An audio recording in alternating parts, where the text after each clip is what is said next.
Chapter 905.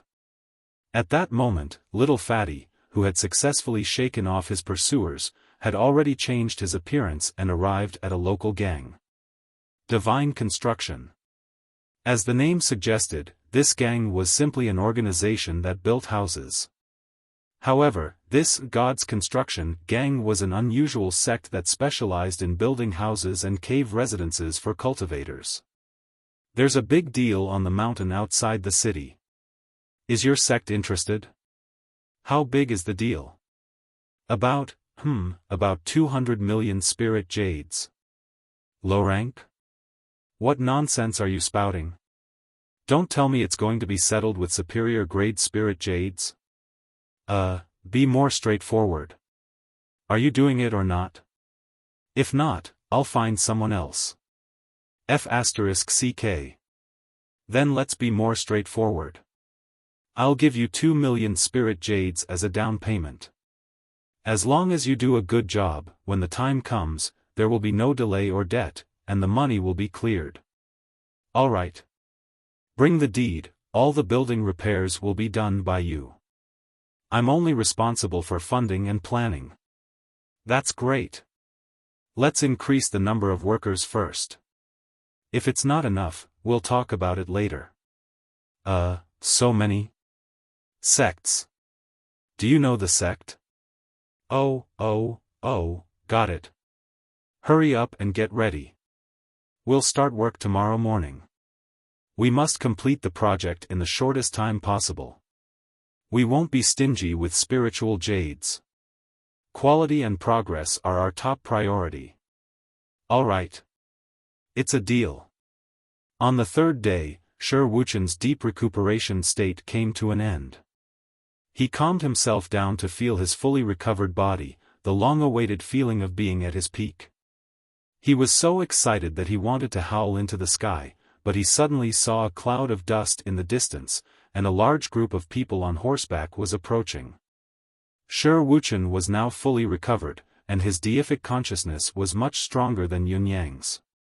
He had long discovered that the newcomers were a construction team. Qian Duoduo's voice rang out. It's here. Wait a moment. Yunyang had heard the commotion as well and followed the sound. Boss. Did your trip go well? Smooth, exceptionally smooth. That's good. This is the draft of the plan that I've drawn up.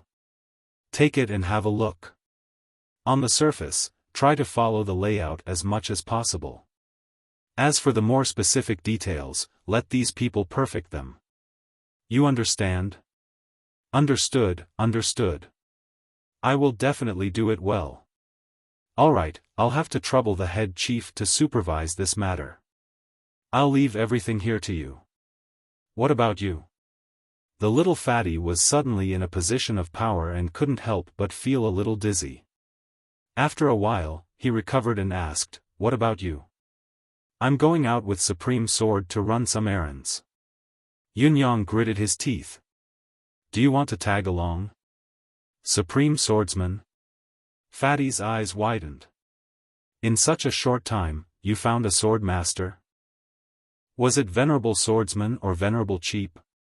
This was the question. It's me, Supreme Sword of the Residence of 9 Supremes. Wuxia walked over slowly. His tall and straight body was like a sharp sword that pierced through the heavens.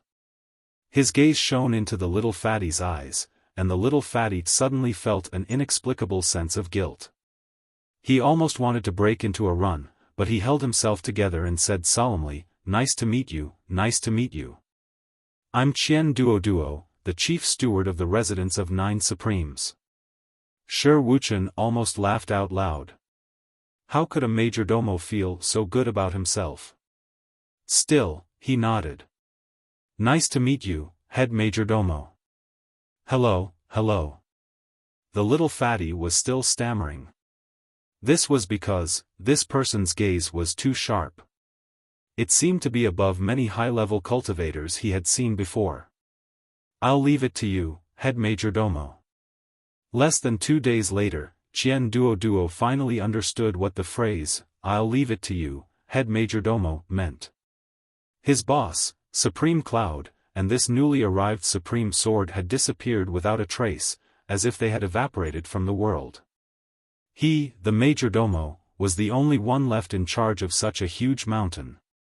The daily necessities of over 1,000 people, the materials used in the construction site, all the expenses, all the manufacturing plans, checks, audits, and so on, all the trivial matters, big and small, were all placed on his shoulders. The little fatty was so busy that his feet hit the back of his head. He almost did not sleep for 5 consecutive days. If it were not for the little fatty's honor cultivation base, he might not have been able to handle it. He truly realized this. It's not easy being a majordomo, however, he had to do it even if it was not easy. Now was not the time for more specific recruitment matters, he had to establish the foundation first before anything else. The little fatty understood this very well, so he could only grit his teeth and endure it bitterly alone. Looking at the part of the mountain that had been set aside, it was completely cleaned up. He watched as the trenches were dug, watched as countless materials were transported up the mountain, watched as the foundation was slowly built, watched as everything seemed to be born out of nothing, taking shape bit by bit through his own efforts. Other than the tiredness in the little fatty's heart, there was an inexplicable sense of pride that gradually grew. This is all ours. This is our home. The foundation for the future. At this stage, it was no exaggeration to say that no matter who had designs on this foundation, the little fatty would definitely be the first to jump out and fight the other party. A whole month had passed, but Yunyang and Shi Wuchen had not returned, nor had they sent back even a word or two. In spite of this, the entire Donghuai region was in a state of turbulence, with monstrous waves disrupting the bound of universe's martial arts world. Many martial artists knew that 2 bandits had appeared in the Donghuai region. The behavior of these 2 bandits was completely different from all the bandits in the past. No matter how lawless the bandits in the past were, they always had some sense of propriety. For example, when they encountered the resources of some relatively large clans or sects, they basically dared not touch them.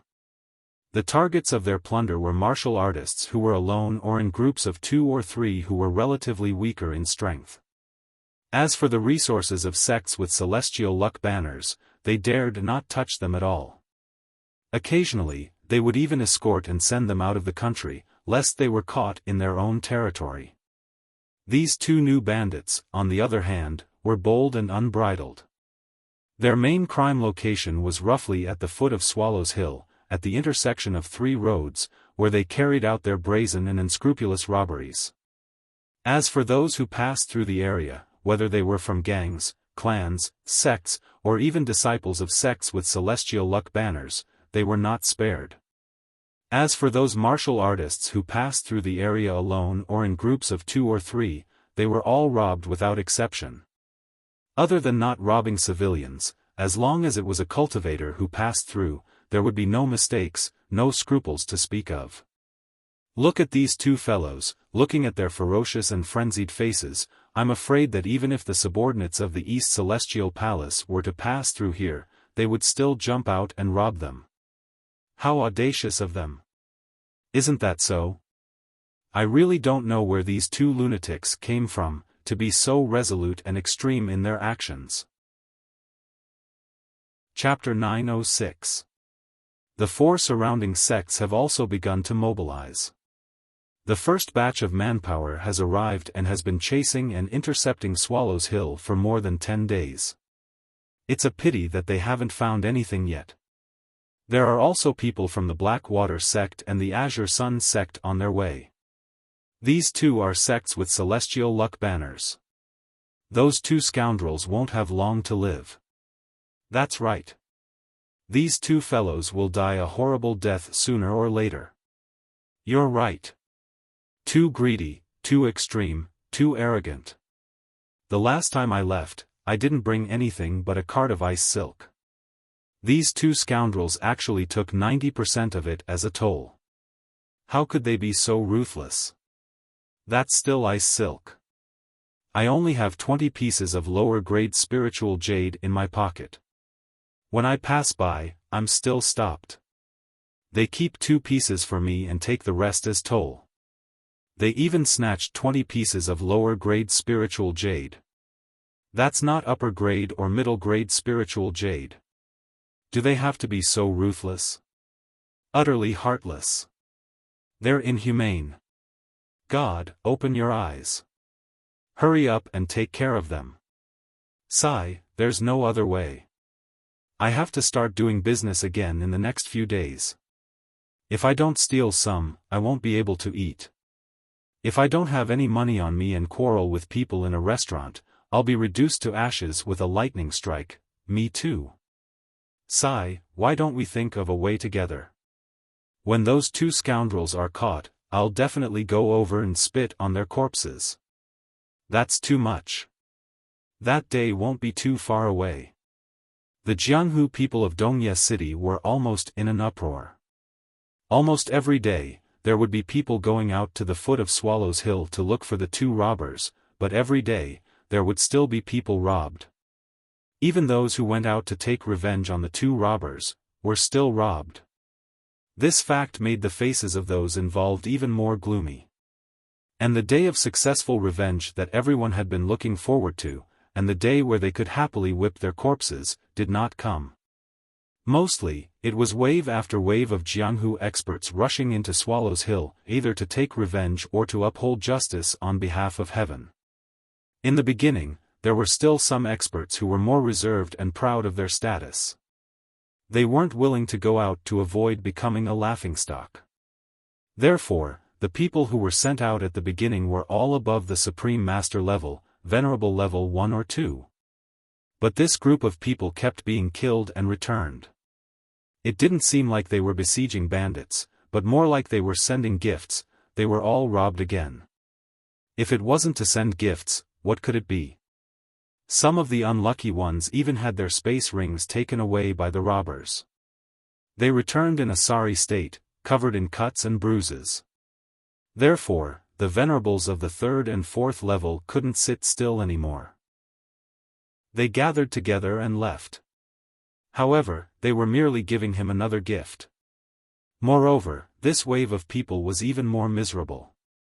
Not only were they covered in cuts and bruises, but they also had internal and external injuries. They wouldn't be able to recover without recuperating for a period of time. There were a few people from small clans who were robbed of their wealth and goods, so they decided to take revenge with their entire clan. In the end, they gave away almost all of their clan's wealth. They wanted to cry but had no tears. It wasn't until half a month later when Saint-level experts arrived that the situation improved slightly. However, by the time the Saint-level experts and the experts from the 2 Celestial Luck Banner sects arrived, hundreds of people had already been robbed. The total number of stolen goods was relatively large, enough to tempt the hearts of many people. Therefore, countless experts snuck into Swallow's Hill quietly, even agreeing on a secret code with each other. There hadn't been such rampant bandits in the vicinity of Dongye City for thousands of years. This time, these 2 fellows must be killed. To uphold justice on behalf of heaven. After upholding justice, wasn't it only natural to collect some labor fees?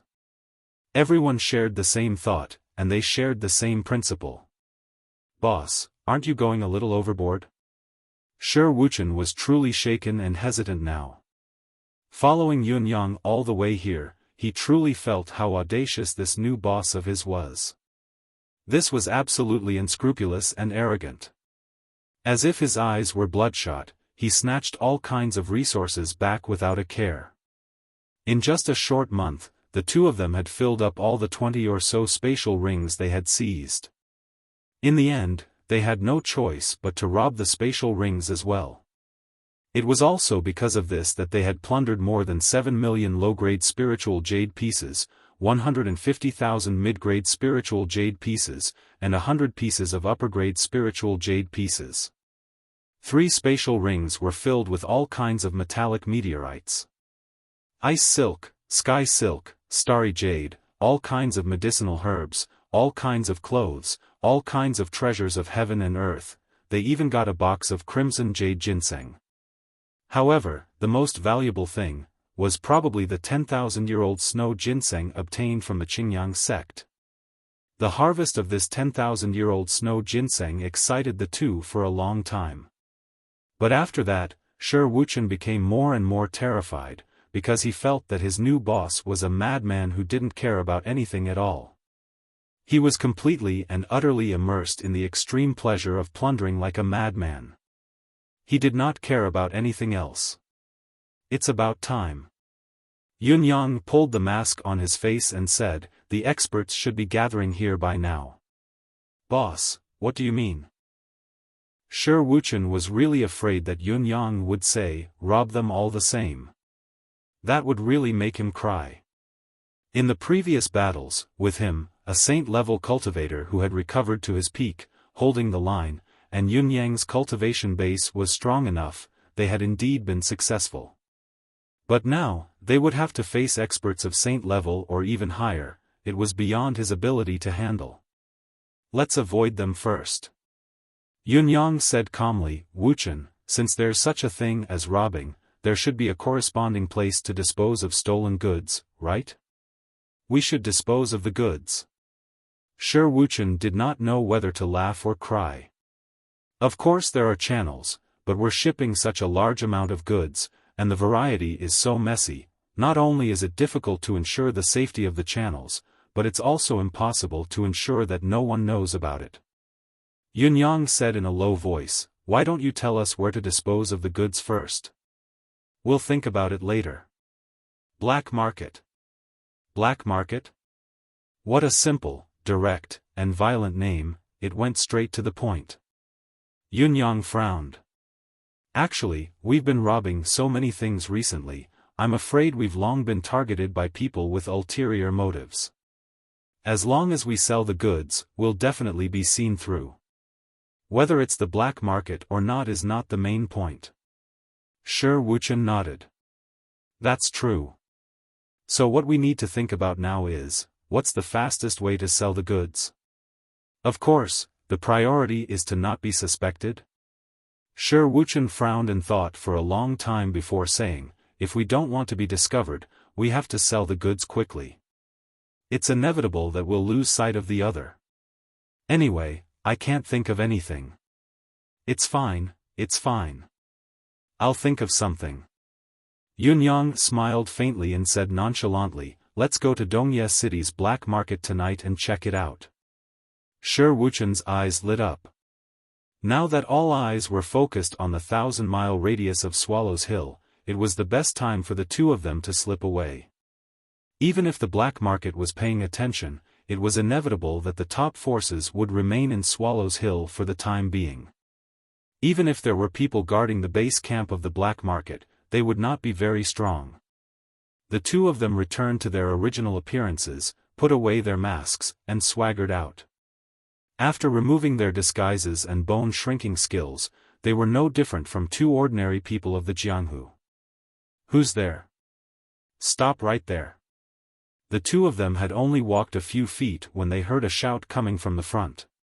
Swoosh! Yun Yang unsheathed his sword and hollered, "You two evil robbers, return our goods." His face was filled with grief and indignation. Shi Wuchen was so stunned that he almost believed him. "Boss, what are you trying to do now?" Just then, two people stepped out from the bushes opposite them, looking at Yun Yang and Shi Wuchen suspiciously. "Don't act rashly, both of you. May I ask which family you're from? Please don't misunderstand, we're here to catch the robbers as well." Yun Yang frowned and looked at the two suspiciously. After a while, he asked in a low voice, "Is this true? You're here to catch the robbers as well?" "Of course. How can this be false? We're here to catch the robbers." Yun Yang slowly sheathed his sword, but his vigilance remained. "I see. I wonder if the two of you have found any traces of the two evil robbers? If there are any, please enlighten us." "There aren't any traces or clues," the two men replied. "We haven't found anything at all." It's as if the two evil robbers have vanished into thin air. Yunyang said hatefully, "You haven't found anything either? Both of us have been wandering around this 300-mile radius for 2 days and we haven't found anything. Could it be that the two evil robbers have left?" The two men laughed. "The two of you have underestimated them. Just today, the two of them committed another heist in the outskirts. How vicious. Damn it!" Yunyang said angrily, "How dare these two rats be so brazen, so deranged, and so unscrupulous. Don't lose hope, both of you. These two will be caught sooner or later." The two men laughed and said, "With such a grand formation, how could two rascals escape from this heavenly net and uphold justice?" Yunyang nodded. "Thank you for your encouragement, but we've been searching for 3 days and 3 nights here. We're really tired, so we plan to go back and rest before catching the robbers. We won't let these two evildoers go so easily." All right, take care, both of you." Yunyang and Shi Wuchen brushed past the two men and left without a second thought. The two men only shook their heads and smiled, not minding their departure at all. Instead, they waved goodbye. After a few steps, one of them asked curiously, "Didn't these two say that they've been wandering around here for 2 days? Why did they suddenly change to searching for 3 days and 3 nights after just a few sentences? What's the reason for this?" The other man chuckled in disdain. "These two are talking nonsense. They're just trying to show how hard they've been working. From what I can see, they're just bragging to raise their social status. To think that the black and white twin ghosts are unstoppable for thousands of miles. What's the point of these two people's cultivation base? They actually dared to go in and search shamelessly. I guess they've found a place to hide, hoping to take advantage of the situation, these people who only know how to brag and overestimate themselves. I don't even care about them. Let them go, humph." Yunyang and Shi Wuchen's journey was smooth and unhindered. They had bumped into 7 to 8 groups of people, but no one suspected that these two were the infamous black and white twin ghosts. No one could have imagined that these two fellows, who had been walking around in front of them and spouting nonsense, were actually the legendary robbers who had committed all sorts of crimes. Furthermore, in these few days, there was no need for the two of them to publicize their names. Their friends in the underworld had automatically given these two crazy fellows a myriad of nicknames. The black and white twin ghosts was the most common one. They were known for their clothes. There was also the 9-feet-high sky. Wherever they went, they would dig 3 feet into the ground and 3 feet into the ground. There was also the swallow-plucking feathers. The swallow-plucking feathers was already an extreme accusation that the person involved was too extreme and would not let go of even the slightest benefit. As for the swallow-plucking feathers, it meant that they would reach out for even the slightest bit of benefit. Come to think of it, even their lower-class spiritual jade was taken away. How could it not be the swallow-plucking feathers? However, the most famous and widely known nickname of these two people was the Raiders of All But God. As the name suggested, it meant that other than God and these two people who would not be robbed, everyone else would be robbed. Aunt is still in the critical care period, unconscious. I took over cousin brother's shift for a day and a night yesterday, and he came to take over this morning. My cousin-in-law has also applied for leave, and second cousin brother who was out of town has rushed back as well, so I'm considered to be temporarily freed. However, the situation is not optimistic. At the age of 85, surgery is not an option, so conservative treatment is the only option. The overflowing blood clots and hydrocephalus can only wait for the body to absorb them slowly and then recover naturally. The only thing we can do now is to use medicine and fluid transfusion to assist. I only hope that aunt is blessed by the heavens. There are 2 chapters today, so I'll make the best use of my time at home to write to make up for it. Thank you for your understanding. Chapter 907. At this moment, countless divine senses were rippling in the sky above Swallow's Hill for thousands of miles. They were almost connected into one and solidified. Under such circumstances, the two fellows who claimed to be the raiders of all but God would have nowhere to hide once they appeared. There were 30 to 40 saint-level experts lying in ambush in all directions. Because now everyone knew one thing, these two people were no longer simple robbers. They were gold mines, pure gold mines. As long as they were caught, the massive amount of wealth they had plundered would naturally fall into the hands of that person. However, there was no movement for a few days. It was as if the two from the raiders of all but God had disappeared. No one was in a hurry. They were all high-level cultivators, each with their own determination. This was especially so since everyone knew that the two from the raiders of all but God would eventually sell off so many resources. As long as they made a move, they would be able to find out who the culprit was. They might even be able to find out more by following the clues. The entire black market is already under our control. Let's see where you can go. Even the martial world's black market nearby was no exception. It was all under our control. Although Yunyang and Shi Wuchen did not know the arrangements of these people, they had a rough idea.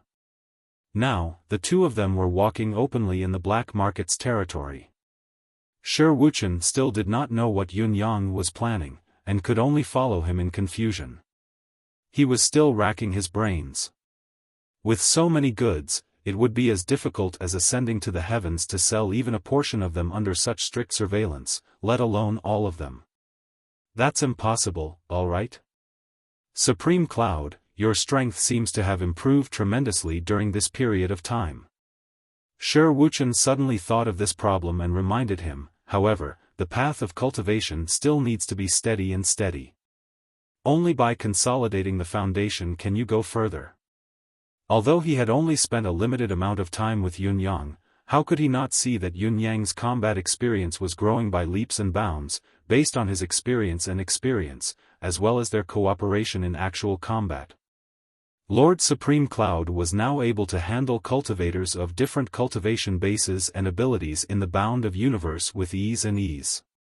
What was more frightening was that as the battle continued to escalate, Yunyang's cultivation base was also growing at a visible rate.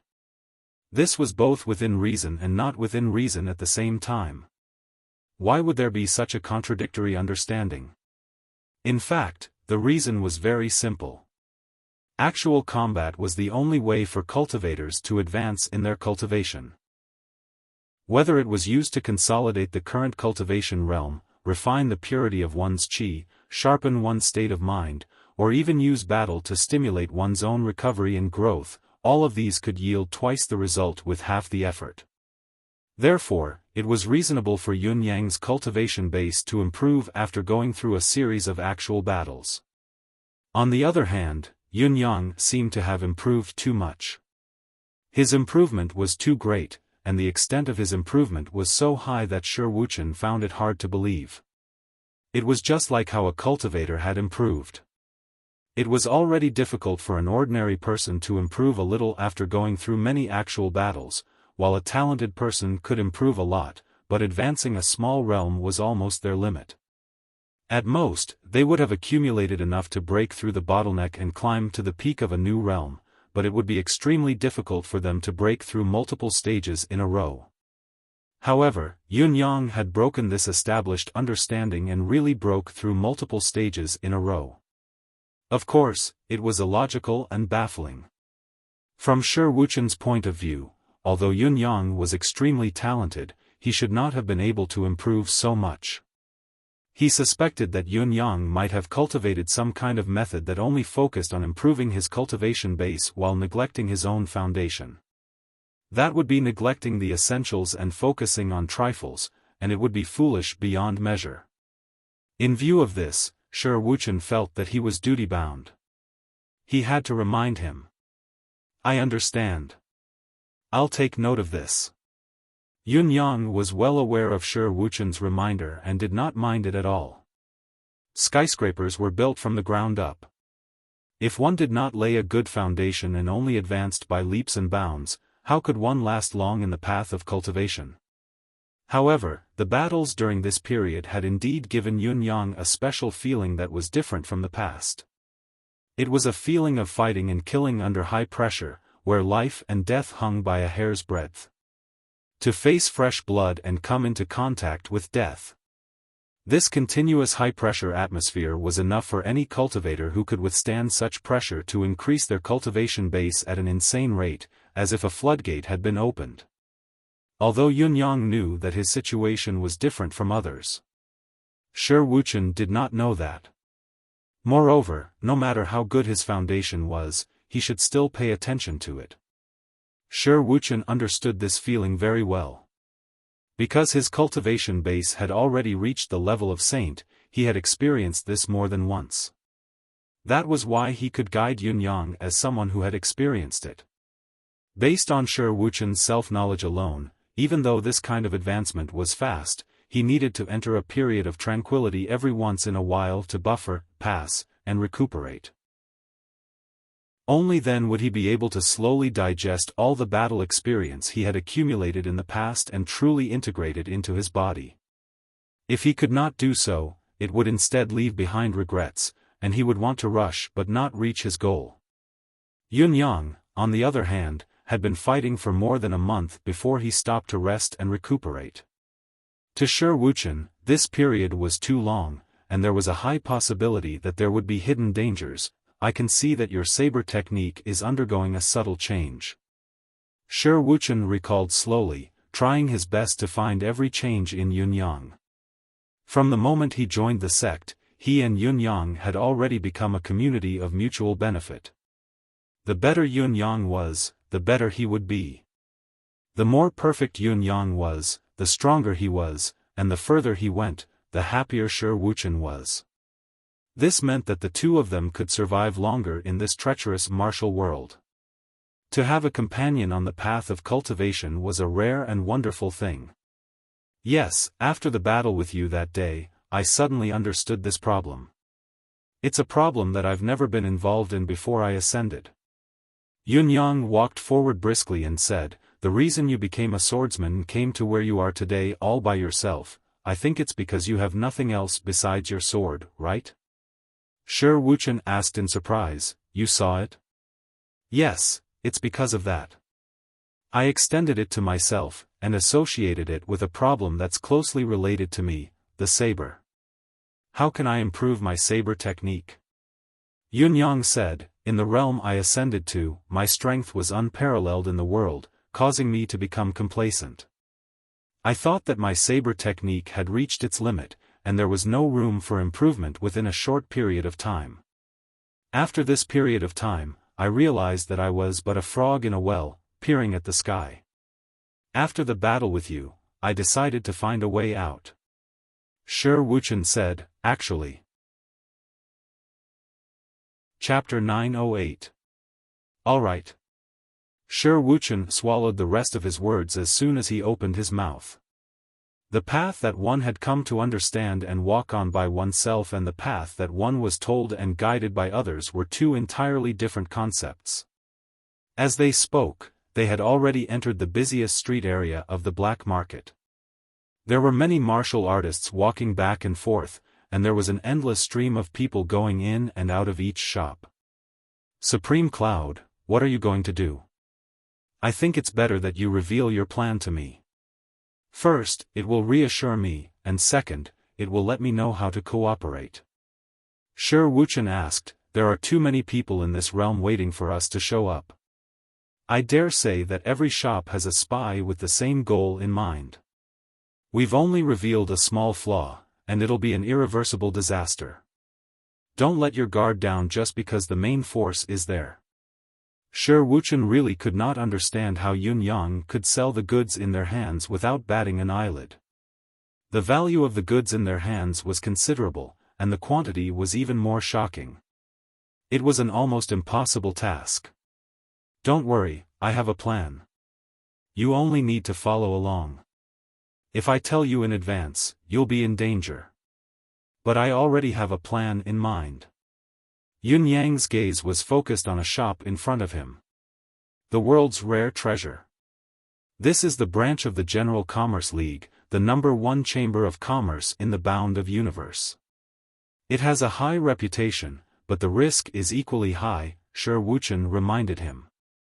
The General Commerce League has many hidden dragons and crouching tigers, with countless experts. It's the possessor of a middle-class celestial luck banner, and it's trying to attain an upper-class celestial luck banner. This force is definitely not to be trifled with. I know. They are the ones I'm looking for. Yun Yang took a step forward and entered the room. Shi Wuchen was startled by what he saw. In his mind, this was the shop that should not be trifled with in the entire black market.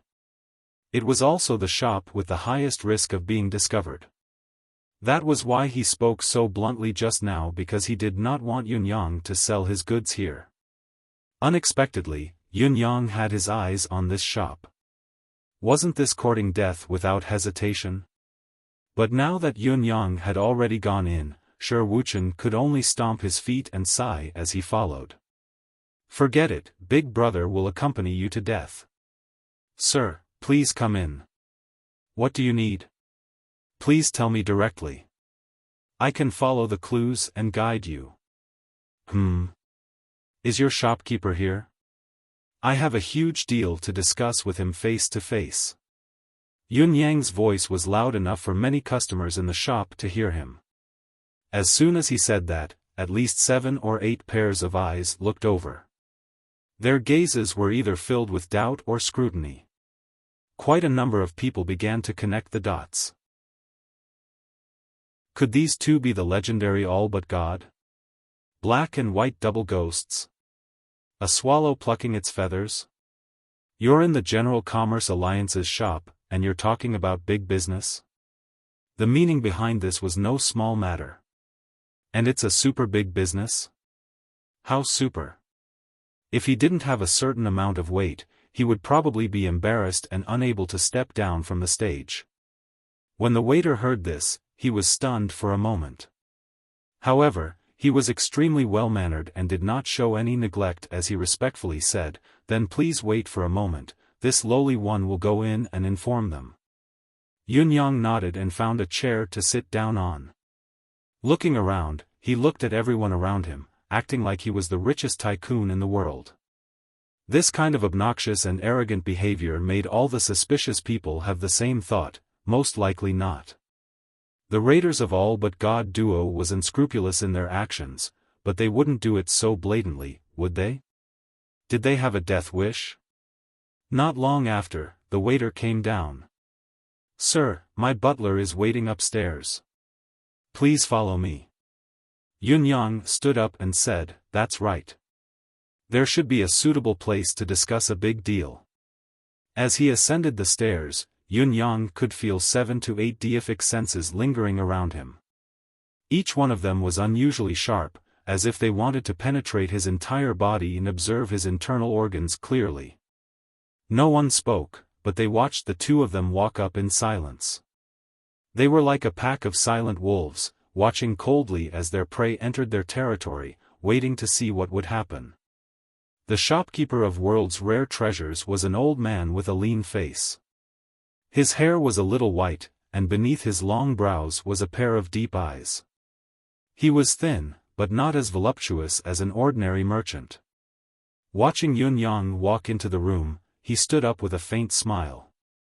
"Honorable guest, I wonder what kind of big deal you'd like to help this humble shop with? I'm Feng Guohai. May I ask for your honorable name?" "I'm Yun Yang." Yun Yang gave his real name openly. "Shopkeeper Feng, it's an honor to meet you." "It's an honor to meet you. Please enlighten me, young Master Yun." Feng Guohai's deep eyes glanced at Yun Yang, but there was no unusual emotion in his gaze. There was no curiosity, no scrutiny, and no suspicion. There was only calmness, indifference like still water. He was indeed a member of the General Commerce League. Just this calm demeanor alone was extraordinary. Yun Yang praised him sincerely in his heart.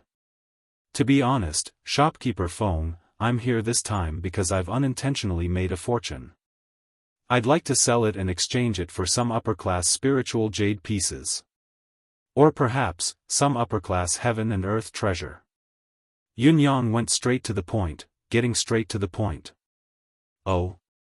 May I ask what good stuff it is? This shop doesn't have many common goods that we can't handle. Our reputation is still passable. Feng Guohai's eyebrows twitched, looking rather serious. It's just a few pieces of ethereal amethysts. Yun Yang sighed. To be honest, I'm someone who ascended from the lower realm. Coming to the bound of universe for the first time, I've misjudged the customs and practices of this realm and accidentally exposed myself. Although I can't bear to part with this treasure, I have to. Keeping it with me will only invite trouble. I've embarrassed myself in front of you, shopkeeper Feng. Feng Guohai understood at once and said with a smile, this old man heard that a little fatty took out the ethereal amethysts on the street and was stunned for a moment. So, that's my brother then. Sigh, it's all tearful now. Yun Yang sighed. My initial intention was to give him some resources to cultivate on his own, but he didn't treat it as anything good. He thought that it was an ordinary item from me and actually opened the spatial ring on the street and took it. Yun Yang was speechless, his expression inexplicably conflicted. Feng Guohai laughed and said, I see. I say, there's no story without coincidences in this world. If it weren't for this old man might not have been able to witness young master's trip. Chapter 909. As the General Commerce League's branch manager, Feng Guohai's position was highly respected as well. He was not someone anyone could meet. The reason he had come out so readily this time was because of the so-called Raiders of All But God. He had come out to meet them because he suspected that these two men were the Raiders of All But God. After all, money and silk were tempting. The Raiders of All But God's possessions were all stolen goods. As long as they could be acquired, it would be a considerable profit to the local forces. The General Commerce League's branch manager was no exception. The best part was that they did not have to spend any money to acquire the items from these two men. Although he was sure that they were not, he was not disappointed at all. The ethereal amethyst was much more valuable. The latter would not pale in comparison to the former, it might even surpass it. In terms of pure value, the market price of a piece of ethereal amethyst was 3,000 upper-class spiritual jade pieces, and there was no market for it. It was already a considerable sum, and Yun Yang had even mentioned that he had a few pieces. The total value was bound to be an unusually large sum. Compared to the loot that the Raiders of All But God had plundered, it was hard to tell which was more valuable. After all, the loot that the Raiders of All But God had plundered was massive in quantity and variety, but they were only goods that belonged to people below the level of honor. The overall value was not priceless. Furthermore, compared to the massive amount of stolen goods, Keeper Feng was more concerned about the ethereal amethyst.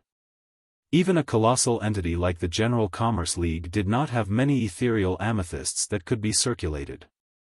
This person's unexpected arrival had almost made up for a shortcoming of the General Commerce League to a certain extent. This kind of treasure, even if it was not sold immediately, simply leaving it in the Merchant Union was already a foundation that could not be ignored. Feng Guohai's attitude took a huge leap without a trace. He spoke amicably, Brother Yun, don't say that I'm a shallow acquaintance. My shop's reputation is one of the best in the martial arts world, if not the best. I'll be frank with you. May I ask how many of these items you have in your hands? I've heard that Brother Ling has brought out quite a lot.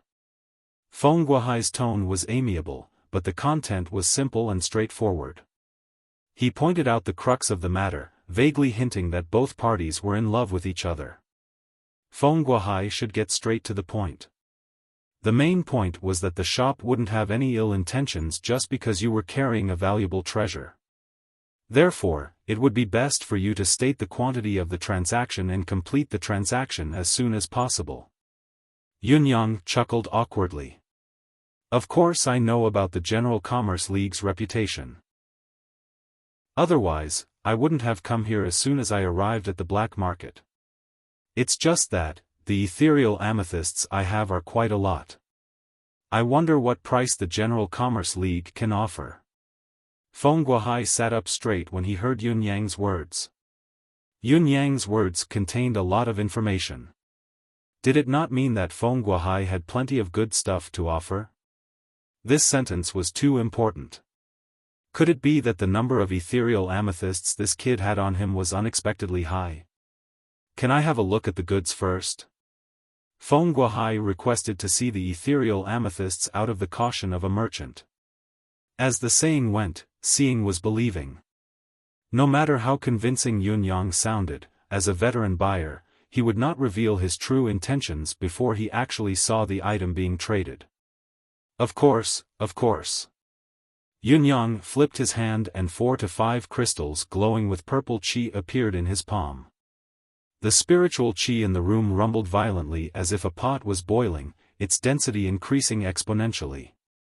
Feng Guohai took a deep breath and waved his hand. A wave of invisible mystical qi was released, enveloping the entire room in an instant. Shi Wuchen's heart skipped a beat. Transforming qi into energy. The cage of heaven and earth. This was a skill that could only be performed by a saint-level expert. It was also the biggest difference between cultivators above saint-level and lower-level cultivators. Furthermore, looking at how easily Keeper Feng used it, as if it was not even worth mentioning, one could tell that Feng Guohai was definitely not just a saint-level expert. Yunyang was moved by the sight as well, feeling inexplicably emotional. Who would have thought that a mere branch manager of the General Commerce Alliance would actually be such a great expert? The General Commerce League was indeed the top merchant league in the world. Feng Guohai, on the other hand, did not think much of it, as if what he had done just now was merely a casual gesture and not worth mentioning. His gaze was already focused on the ethereal amethyst in Yunyang's hand, unblinking. After a long time, he inhaled deeply and said in a trembling voice, "What a treasure." Then, he lifted his head, his gaze intense. "Is this all you have?" There were a total of 5 pieces in Yunyang's hand. Yunyang sighed. For now, only 10 pieces. 10 pieces. This was already an unexpected number, a considerable amount. After all, 1 piece of ethereal amethyst could supply a cultivator with more than 100 years of cultivation.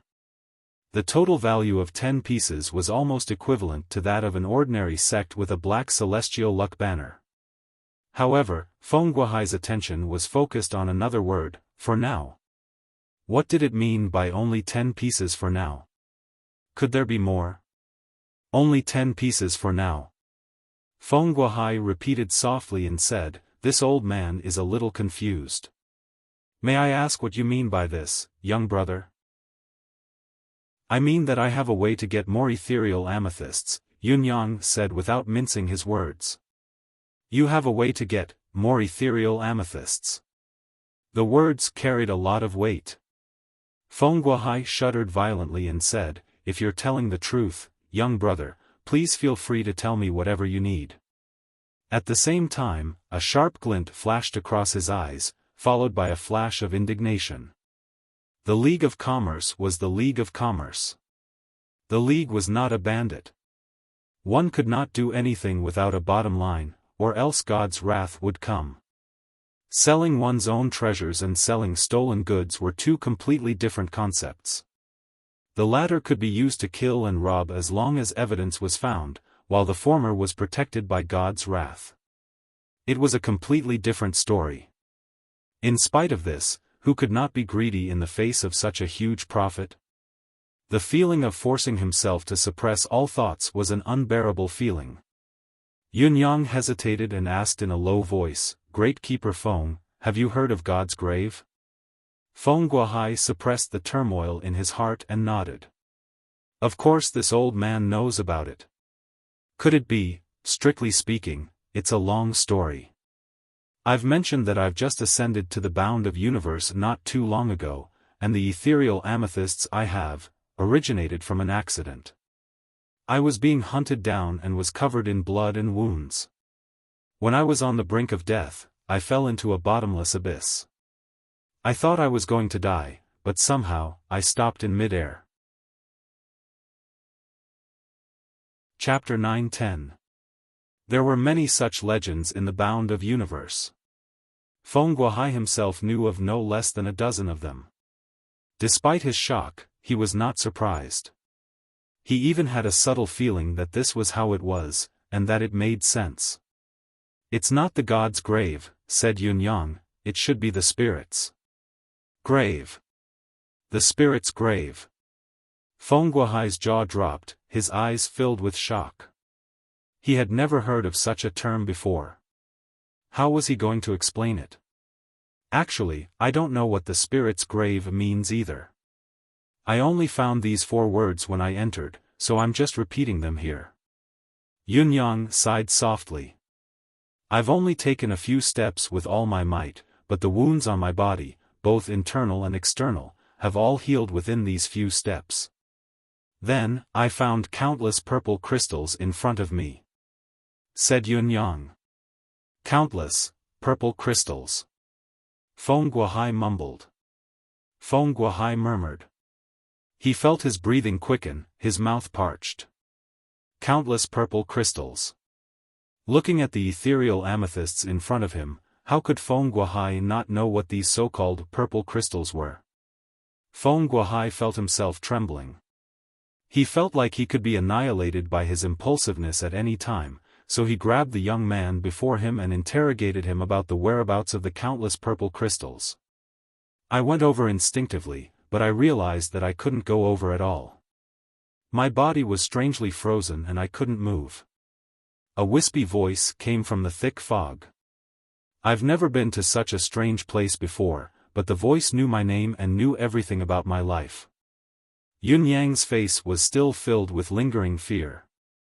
Feng Guohai sucked in a deep breath and said, "It said that when one's cultivation base reaches the level of a saint, one can see through a person's past and present life with just a glance. I didn't expect such a person to exist in this world. The voice told me that my physique is unique. It's the ethereal physique that doesn't appear for tens of thousands of years. I'm the only fated person in the spirit's grave. Therefore, he saved my life and used my blood to break the void to open a door to the spirit's grave from the outside. Each time it's opened, it only lasts half an hour. As for me, I can only advance 10 steps in here. If I exceed the time limit, I will be immediately expelled by the space." Feng Guohai nodded slowly, his expression growing more serious. Until now, he did not doubt Yun Yang's words at all. Yun Yang's cultivation base, his age, and the fact that he had ascended from the lower realm, the combination of these 3 factors was enough to prove the truth of his words. Most importantly, there were many such legends in the bound of universe. The lucky ones who entered the graveyard of gods would always encounter all sorts of strange phenomena. Although the known phenomenon was very different from what Yun Yang had described, those who entered were basically unable to move freely. They could only advance a very, very small distance each time. There were even more restrictions than what Yun Yang had encountered. From this point alone, it was similar to what Yun Yang had said, further proving the credibility of his statement. Since then, only I can enter the spirit's grave alone. It can only be opened with my blood essence, and only my physical body can enter. Each time I enter, I can get something in return, such as this ethereal amethyst, said Yun Yang. It's probably the rarer it is, the more precious it is. Before this, I actually didn't know the correct way to use the ethereal amethyst. I only used it to absorb the energy within. Now that I think about it, I've wasted a lot of it. Feng Guohai nodded and shook his head, obviously feeling sorry for Yun Yang's actions. With his sharp eyes, how could he not see that Yun Yang was really only in his early 20s? This could not be faked. If it were not for the assistance of an extraordinary item like the ethereal amethyst and the considerable consumption, how could he have achieved such a state in a realm outside of the bound of universe? Everything made sense now. Yunyang continued, there's gain and there's loss. I've received a lot of cultivation from the spirit's grave and I need to get something in return. My return is to complete some tasks for the spirit's grave each time I enter. For example. Feng Guohai asked tentatively. Cough. Actually, I'm here to sell the ethereal amethyst this time mainly because of the spirit's grave's mission. 90% of the upper-class spiritual jade pieces I've obtained from the trade have to be returned to the spirit's grave. Only then can I have the chance to retrieve something from the spirit's grave again. Yunyang sighed. The conditions to open the grave are extremely harsh. My body, blood, and opportunity are indispensable. Once there's a lack of it, the opportunity will never come again. Feng Guohai nodded in agreement. That's for sure. His mind raced rapidly, considering the credibility of Yunyang's matter and the degree of feasibility of it. After a long while, he finally came to a decision. The credibility of this matter was less than 50% at the moment. If there was a next time, perhaps he could follow Yunyang to take a look, then this matter would be 100% credible. However, how could he allow others to go to a place like the spirit's grave? Was he going to bet everything on the next trade? Would he not be under someone else's control for a long time? 1,000 thoughts ran through his mind, and for a moment, a look of hesitation appeared on his face. Now that I've ascended to the bound of universe, my horizons are vastly different from the past. The most important purpose of coming out this time is to find a reliable partner. What the spirit's grave needs now is something I can't achieve alone. Instead of watching the opportunity vanish into thin air or perish because I can't complete the mission, it's better to find a partner. It's a win-win situation. Yunyang sighed. Yunyang sighed. The so-called peddling of 10 pieces of ethereal amethysts is just a pretense, a prelude. Pretense? Catalyst? Feng Guohai frowned slightly and said, young brother, the most important thing in doing business is honesty. If it wasn't so, how would I have come to your shop? How would I have told you the whole story so frankly? Yunyang nodded and said honestly, a promise is a promise. These 10 pieces of ethereal amethyst will be sold in your shop. Then, if it's convenient for you, Keeper Feng, we can look for a secluded spot and observe what the spirit's grave is. Then, we'll talk about the next step of cooperation. Is my sincerity sufficient this way? Feng Guohai's eyes lit up abruptly. Young Master Yun, are you serious? How is it not? The spirit's grave is already half dead to me. If the partner isn't harmonious, it'll still be empty. Yunyang sighed. I can't help it. Chapter 9:11. Feng Guohai sucked in a deep breath and said decisively, since young master is so forthright, this old man shall be forthright as well.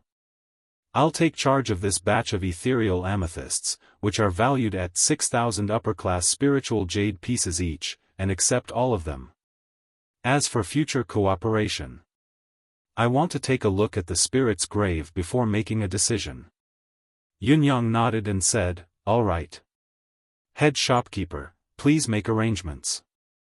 Feng Guohai said, if that's the case, can I trouble both of you to wait here for 2 days? This old man will report this matter to the higher-ups. Yunyang sucked in a breath and said, this is a serious matter. I don't wish for too many people to know about it, nor do I wish for unrelated people to be present. This could easily put one's life at risk. Feng Guohai replied, how can this old man not know about this? Don't you worry, young brother. He smiled and said, the General Commerce Alliance will not let go of the huge benefits involved in this. Just like that, the two of them stayed in the General Commerce Alliance's branch. With the 10 pieces of ethereal amethysts sold, Yun Yang now had an additional 60,000 upper-class spiritual jade pieces in his spatial ring. Yun Yang was unperturbed. Shi Wuchen, on the other hand, was about to go crazy. What was going on? What happened to selling the stolen goods? How did it become a legitimate transaction? Moreover, the items that were being traded were actually ethereal amethysts, and not just one, but 10 of them. There were even follow-up transactions, with more ethereal amethysts being sold, and that spirit's grave. However, in the General Commerce League, the confused Shi Wuchen dared not say anything. He could only stare intently at Yun Yang. Shi Wuchen truly felt like he was about to break down. Big brother, how are you going to clean up after telling such a big lie? How did you conjure up a spirit's graveyard out of thin air, and it can even appear everywhere? You can activate it with your blood essence. If you're that strong, you can just ascend to the heavens. No, wait, if you activate the spirit's graveyard with your blood essence, you'll have already shattered the void. Do you think the General Commerce Alliance is a pushover? If there's even the slightest bit of untruth in the follow-up, it'll be classified as commercial fraud. The General Commerce Alliance will never let us off. At that time, we would be in their base camp, and we wouldn't be able to escape even if we wanted to. This is purely courting death, big brother. I thought you were really here to dispose of the stolen goods, but it seems like I was wrong. Your audacity has really reached the level of limitless courting death. I'm in my prime. Shi Wuchen was on the verge of tears, but he still had to act like Yun Yang. The awkwardness was not something that could be described with words. What made Shi Wuchen feel the most aggrieved and unbearable was the fact that Yun Yang was living in the General Commerce League, eating and drinking as he liked, with a leisurely attitude. It was simply intolerable. Yet, Shi Wuchen's calm demeanor was, in fact, restless. Yun Yang pretended not to know and did not reveal anything at all. There is nothing that cannot be said to others. The main purpose of our visit today is to seek cooperation wholeheartedly. No matter what you have to say, you can say it directly. There is no need to use telepathy. It's better to avoid suspicion. Do you know what sincere cooperation is? This is it. Yun Yang said in a righteous manner. This was also the only hint he had given Shi Wuchen, but he might as well not have given it at all. Shi Wuchen was rendered speechless. You've already placed your neck on the edge of a steel saber, but I'm really impressed that you're still so calm. I'm utterly impressed. Yes, utterly impressed. You told such a big lie and pulled out such bizarre and nonsensical things. I've been with you all the way here. How could I not know your background? When did you go to that spirit's grave?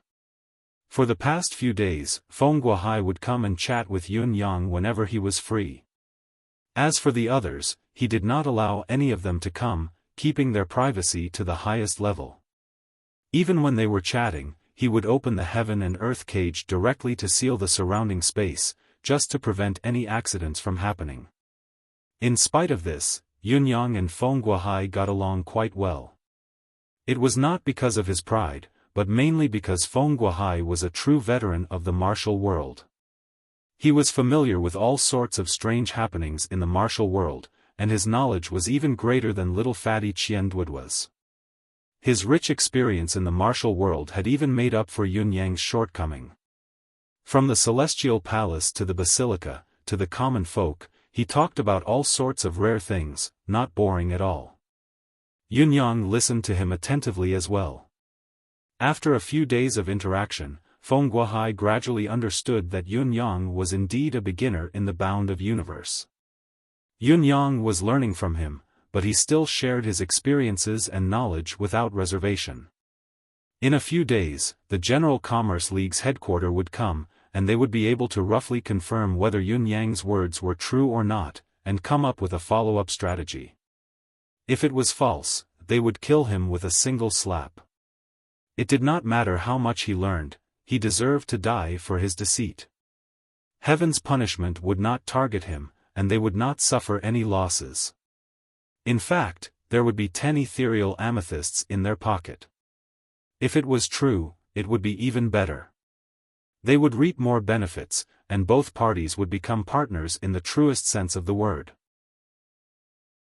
It did not matter how much Yunyang learned, the more he learned, the better it would be. It would increase his ability to protect himself. After all, Yunyang was directly related to the survival of the spirit's grave. His life was very valuable. Back then, when our Sacred Heart Palace's Lord Hua fought with the top demon king of the demon race's demon emperor, the Nine Lives Cat, all the mountains and rivers within a 10,000 miles radius, other than a few super sects with celestial luck banners, were scorched. Later on, Lord Hua used the stars as his sword, the sun and moon as his saber, drawing upon the power of the Milky Way and gathering the might of the earth to severely injure the Nine Lives Cat. That's how the Sacred Heart Palace managed to recuperate for 30,000 years. Otherwise, at least 400,000 miles of our territory would have been occupied by the demon race. It was also after that battle that Lord Hua confirmed his pinnacle position, peerless among those below the Saint Realm. However, he gained a deeper understanding after that battle and has been in closed-door cultivation for a long time. As for the Nine Lives Cat, he became courageous after his humiliation and devoted himself to cultivation. It's said that his cultivation base has improved by leaps and bounds over the years, and he's not much weaker than the Demon Emperor now. He's also restless now. The sudden change in the spiritual chi of heaven and earth is like a signal that the long-awaited war of the century will break out at any moment. Even within the millions of miles of the Sacred Heart Palace, there are traces of the Nine Lives Cat's generals and some scattered demon race members. This world may not be peaceful anymore.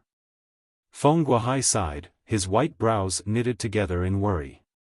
If the demon race invades and restarts the war for seizing heaven, where the Sacred Heart Palace is located will be the demon race's first target.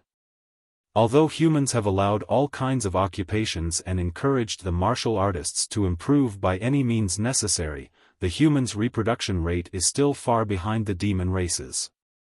Our combined combat power isn't strong enough to fight back. Chapter 9:12. Speaking of the demon race, His Majesty the demonic sovereign has to be mentioned. He's long decreed that as long as a demon couple has more than 20 children, they'll be rewarded handsomely.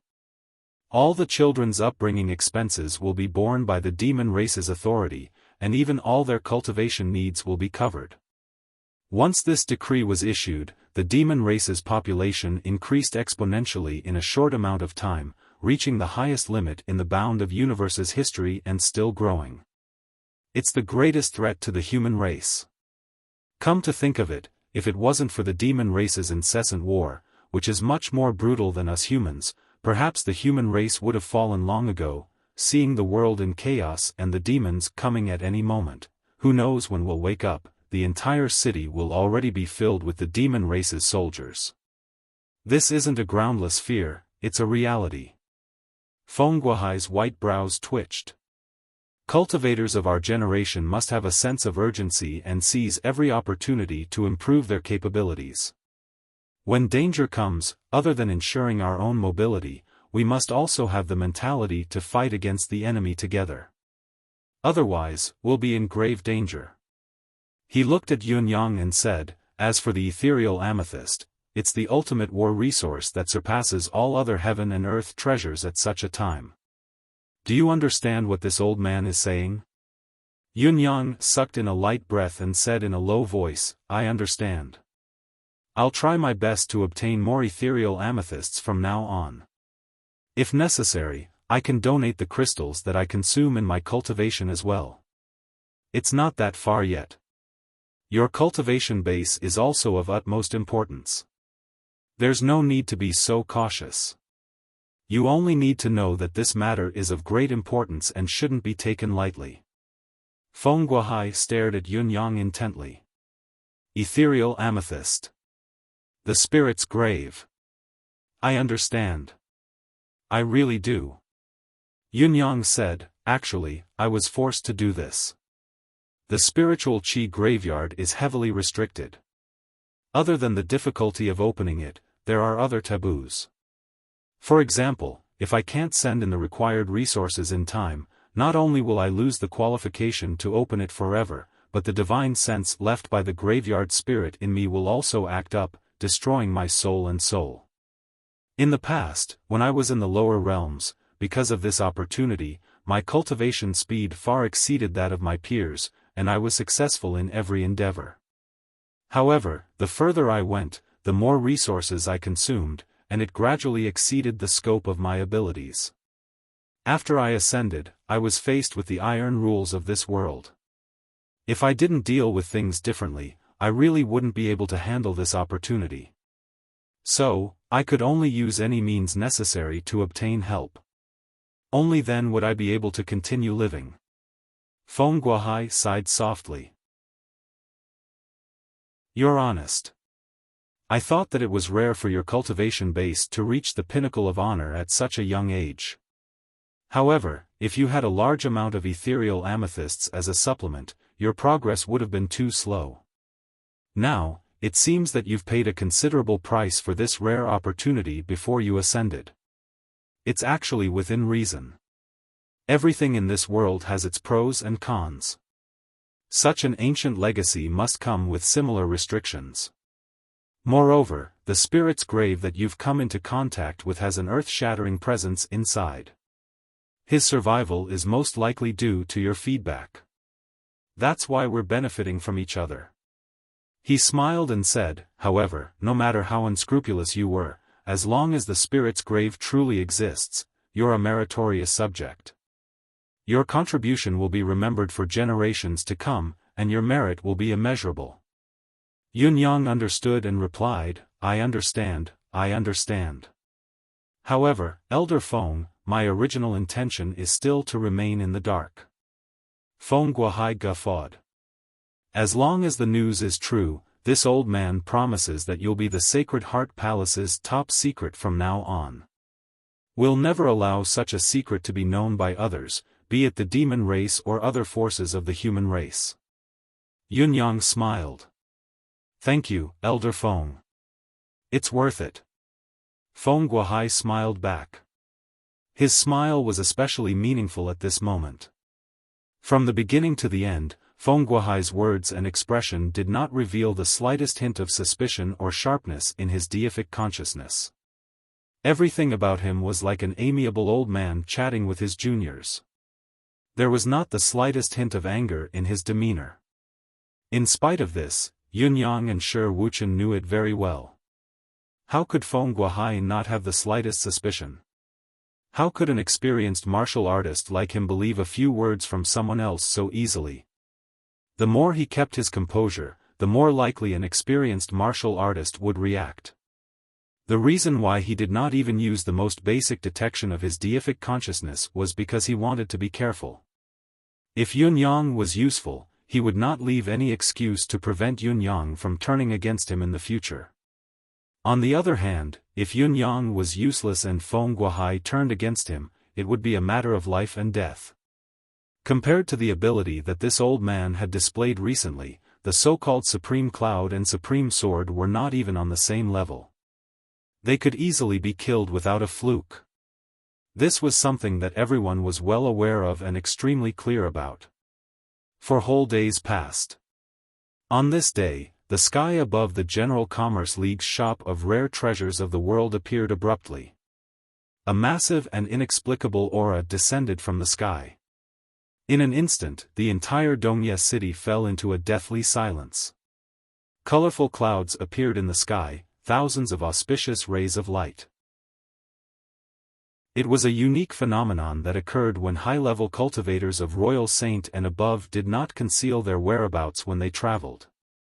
Looking up, Feng Guohai's gaze was suddenly filled with an odd glint as he said, "Someone from the headquarters is here. Judging by the looks of it, it should be a few guardians.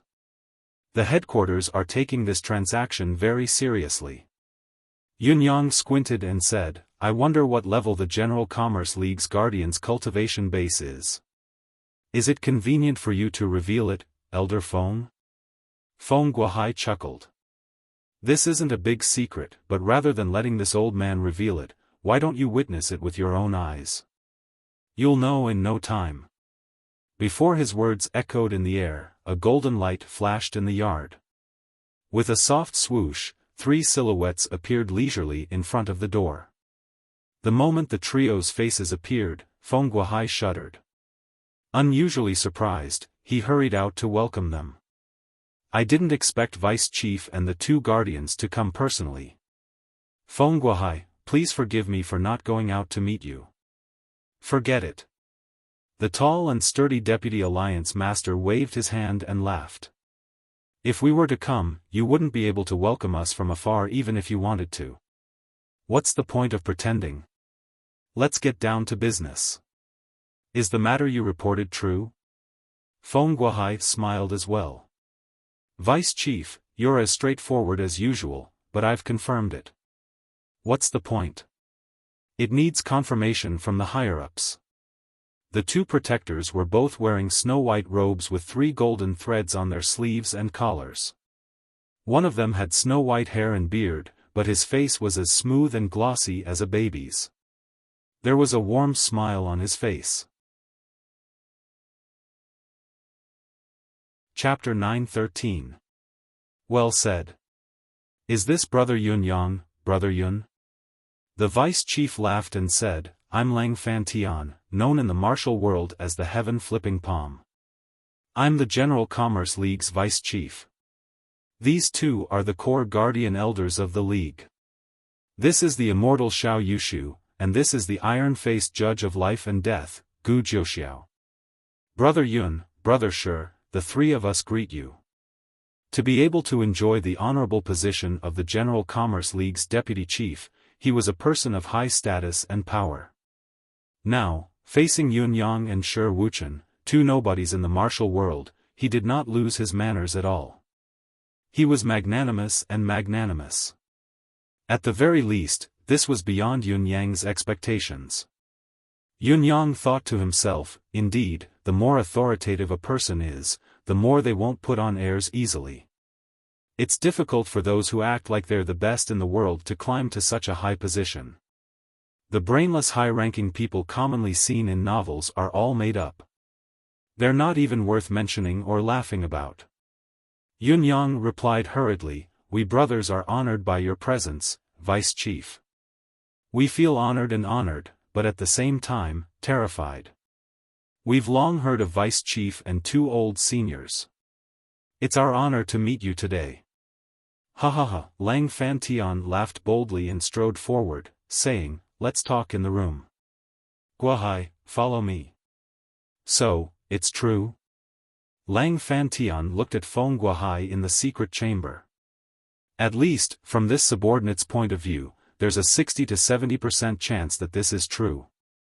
Feng Guohai said cautiously, There aren't many people in this world who dare to joke with us with their lives while staying in the General Commerce League. Lang Fantian nodded slowly. That's right. If it's fake, I'll lose my life. Besides, the ethereal amethyst isn't fake either. It can be used as proof. He stood up and said, We'll leave the city tomorrow and find a quiet place to see if the spirit's grave is real or not, to confirm if it's real or not. Yushu, you'll be responsible for probing with your deific consciousness.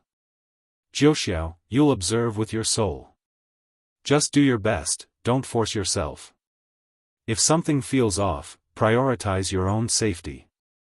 Don't act recklessly. If it's true, the person behind the spirit's grave must be extraordinary. Alright, this subordinate understands. Yun Yang was waiting in the living room. With a flash of golden light, Lang Fantian, Xiao Yushu, and Gu Jiuxiao appeared before him. The trio stared at Yun Yang with widened eyes. Yun Yang could only feel 3 unusually strong forces trapping him. It was as if he could not move an inch. His heart raced, but his expression remained the same. Lang Fantian grabbed Yun Yang's wrist and said with a smile, Brother Yun, let me take a look at your physique. Don't mind it. This is the first time I'm asking about the ethereal physique. I'm rather excited to see it. Yunyang laughed and said, of course. You don't have to be so polite, Vice Alliance Master. He had bragged about his ethereal body, so it was only natural that others would want to prove it. This was something that could not be denied. In fact, Feng Guohai had been holding it in for a long time, allowing Lang Fantian to verify it personally. Xiao Yushu and Gu Jiuxiao's hands reached out at the same time. 3 gushes of mystical qi flowed around Yunyang's meridians on their own. When they were halfway there, the trio's expressions changed abruptly. As they looked at each other, they could see the extreme delight in each other's eyes. I'm afraid it's really the ethereal physique. It's so different from an ordinary person's physique. Lang Fantian's expression was filled with an unbearable itch of eagerness as a strange gleam shot out of his eyes. A third-level pinnacle of honor. In terms of cultivation base, it's merely mediocre. Even with his young age, he's only below average among the bound of universe's noble families and sects disciples. However, if he's really just ascended and his cultivation base is cultivated in the lower realm, it's extremely rare. Xiao Yushu nodded and said, that's right. Although his mystical qi cultivation base is only at 3rd level honor pinnacle, the width and toughness of his meridians are comparable to 4th level saint pinnacle. The fullness of his dantian is unprecedented. This is the first of its kind among the bound of universe's cultivators. It's not an exaggeration to list it as an individual. Gu Jiuxiao's expression was cold, but his voice was filled with fervor as he said, what's more, there's no impurities in this child's body at all. It's all congenital qi. He even has the ability to reject useless and messy spiritual qi. It's distinctly different from the mystical qi that we've channeled into him. It's truly a sight to behold. If this is the ethereal physique, it's true. Lang Fantian thought about it for a moment and said faintly, that's not all. This child once said that his cultivation base mostly came from the ethereal amethyst's assistance. However, any heaven and earth treasure, no matter how divine it is, the user's body will always have a limit. Even a rare treasure like the ethereal amethyst is no exception. However, this child's body, meridians, qi, and blood don't have any hidden problems. This has already proven the uniqueness of his physique. The ethereal physique must be true. The 3 of them stood up at once, their gazes unprecedentedly fervent. The ethereal physique. There was actually such a thing as the ethereal physique. Even in the bound of universe, such a physique that had yet to be passed down to the legends was an exceptional physique that only appeared once in a million years. It could be said to be a supreme physique among supreme physiques. It was unique and rare. Based on this alone, even if Yunyang's information about the spirit's grave was false, they could not simply kill him. It was because this child had great potential to be groomed. At this moment, the 3 of them looked at each other. Their expressions were actually guarded against each other, but they smiled awkwardly in unison. They understood each other's intentions and did not hold any grudges against each other. After all, everyone shared the same thought. Everyone wanted a target that was worth grooming, so there was no need for them to lose their composure over this. Even if this Yunyang is lying this time, I have to keep him alive and take him in as my disciple. This child is worthy of inheriting my legacy, Lang Fantian thought to himself. No matter what happens after this, I'll take him in as my last disciple. I'll teach him everything I know without holding anything back, Xiao Yushu thought to himself. Gu Jiuxiao frowned and asked abruptly, Yunyang, are you willing to be my disciple? The other 2 were only thinking about it but had yet to act on it. Gu Jiuxiao, on the other hand, had asked the question right there and then. It was straightforward. Before Yunyang could answer, Lang Fantian and Xiao Yushu had already reprimanded him. Gu Jiuxiao, what do you mean? Xiao Yushu's tone was stern, as if he was ready to draw his saber at any time. Gu Jiuxiao. Let's get down to business first. Lang Fantian was obviously using his authority to oppress Gu Jiuxiao. Don't you dare abuse your power for personal gain. You can't distinguish between master and disciple. Gu Jiuxiao rolled his eyes and snorted, saying stiffly, as long as the two of you don't fight with me, let's get down to business first. Lang Fantian scoffed. Can't you see the bigger picture? Can't you understand that let's get down to business first? We'll talk about the rest later. What fight? Chapter 9:14. The two of them had already made up their minds that they would definitely snatch it. However, during this mission, would first establish a good relationship with this child. I would let him know who was the one he could rely on and who was suitable to be his master. The next morning, as the golden light flashed, Lang Fantian soared into the sky with Yun Yang and Shi Wuchen. Behind them, the ever-aging deity Xiao Yushu and the iron-faced judge of life and death, Gu Jiuxiao, rose together. Feng Guohai followed closely behind as well. At a place where Yun Yang and Shi Wuchen could not see, Feng Guohai's speed was no slower than Xiao Yushu and Gu Jiuxiao's.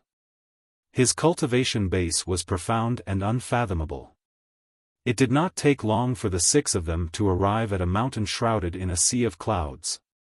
Clouds surrounded them, obscuring their vision, but the three experts dared not be negligent. They extended their deific consciousness to the maximum. There was no sign of life within 1,000 miles. Brother Yun, I'm sorry. We've always wanted to verify the spirit's grave's authenticity. Please forgive us. Lang Fantian's attitude was still amiable. In spite of it, the three of them were looking at Yun Yang with greed in their eyes, sending chills down Yun Yang's spine. Do these three have some special hobbies?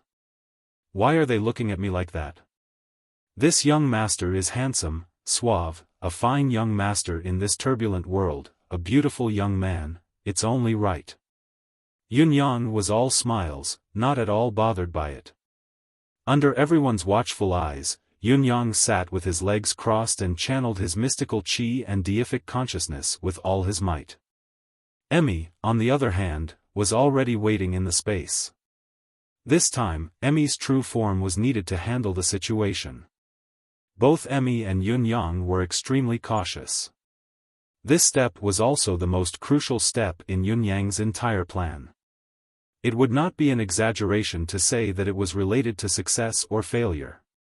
After all, Yun Yang did not expect that not only the spirit's grave, but the ethereal amethyst as well as himself had also been targeted by the other party.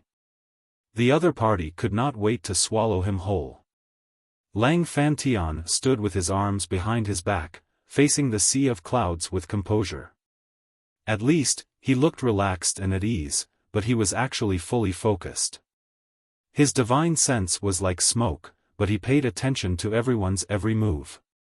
Indeed, he was not only monitoring Yun Yang but also observing the entire situation.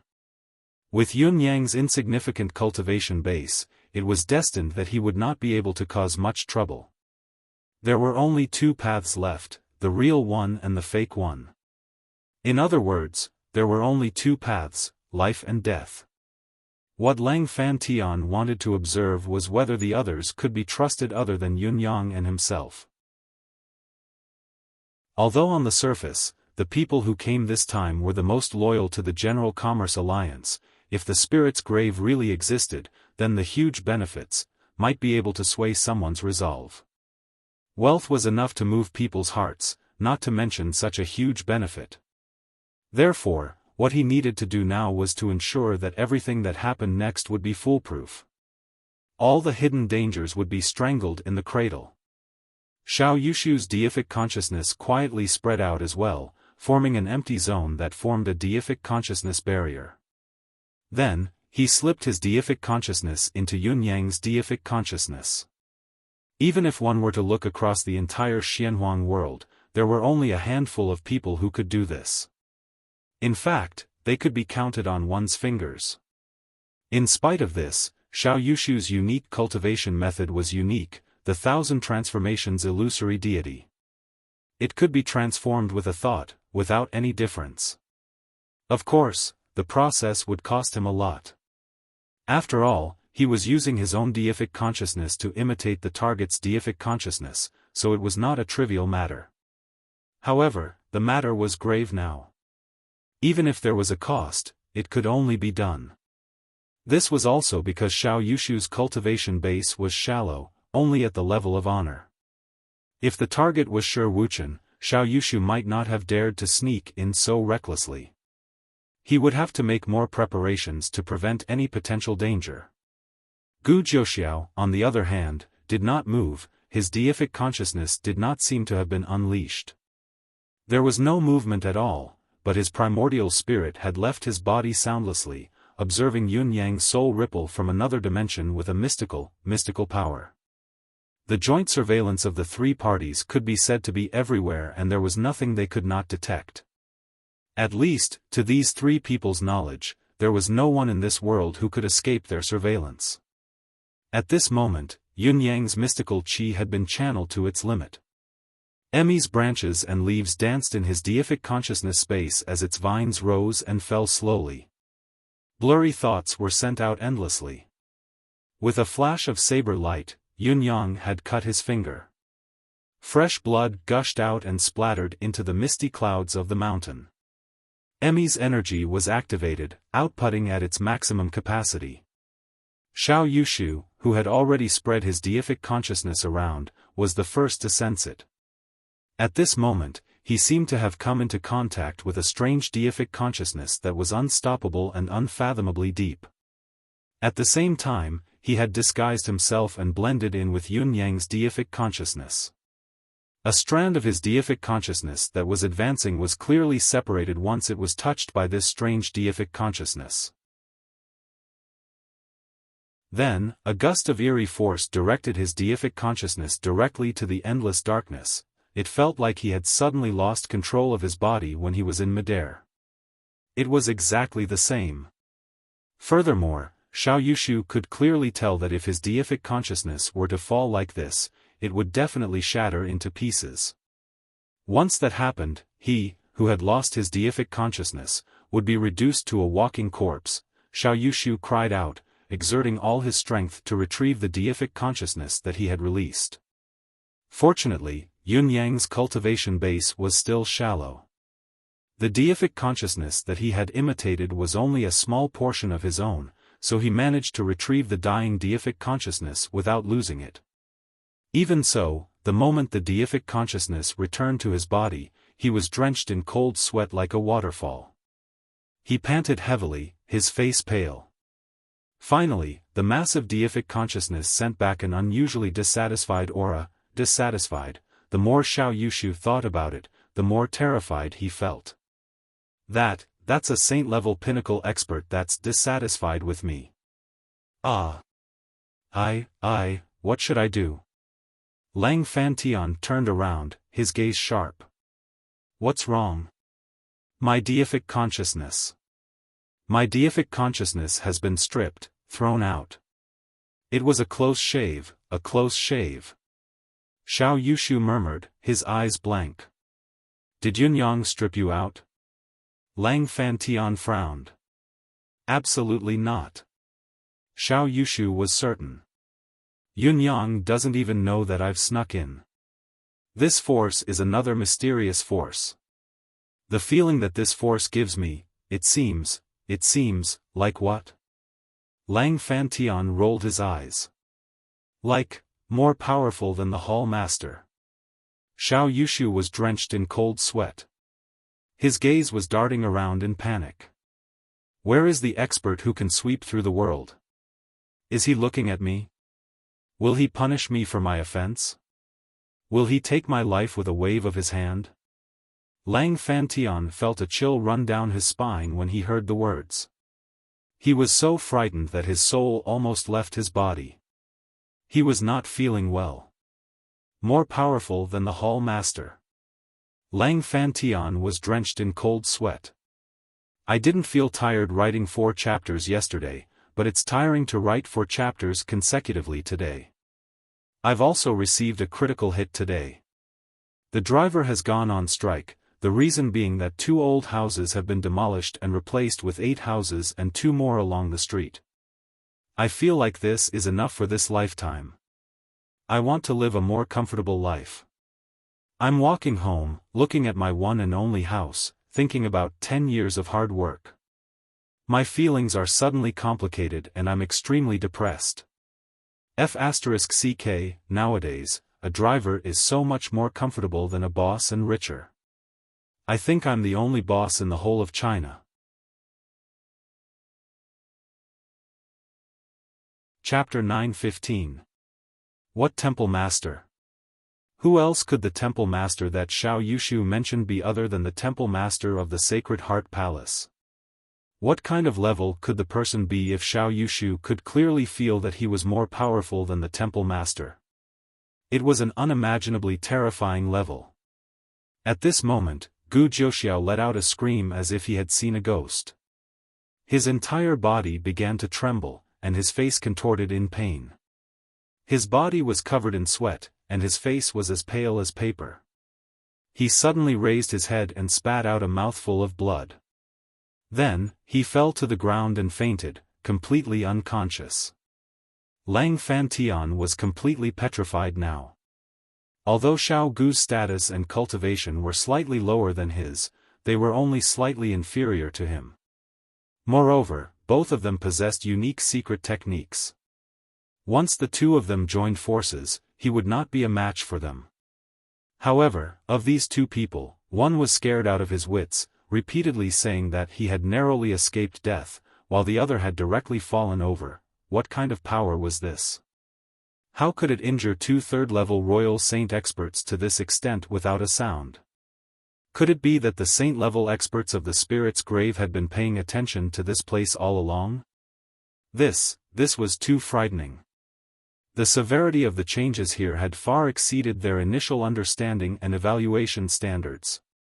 It was then that Feng Guohai cried out involuntarily as well. His voice was filled with terror, but it did not sound like he was out of breath or injured. Where's Yunyang? Lang Fantian and Xiao Yushu turned abruptly, following the direction of the voice. The spot where Yunyang had been sitting with his legs crossed was now empty. Yunyang was nowhere to be found.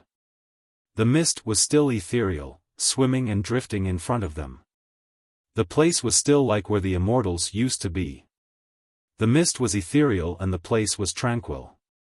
In spite of this, the tranquility now only added more pressure to the group. It was so heavy that they could not bear it anymore. After a while, Gu Jiuxiao woke up with a moan. His eyes were still filled with terror as he said in a trembling voice, "It's too scary.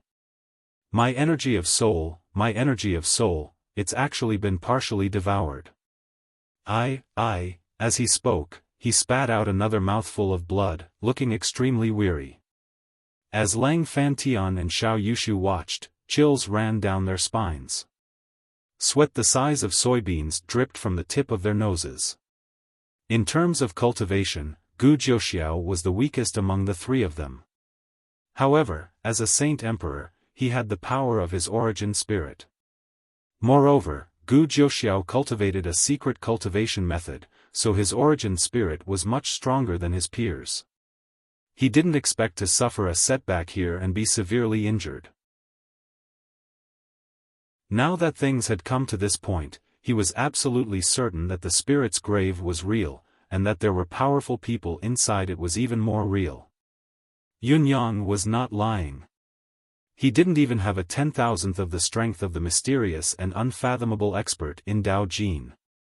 The 3 of them, under the watchful eyes of such an expert, had recklessly used their divine sense to probe and monitor the situation with the power of their origin spirit.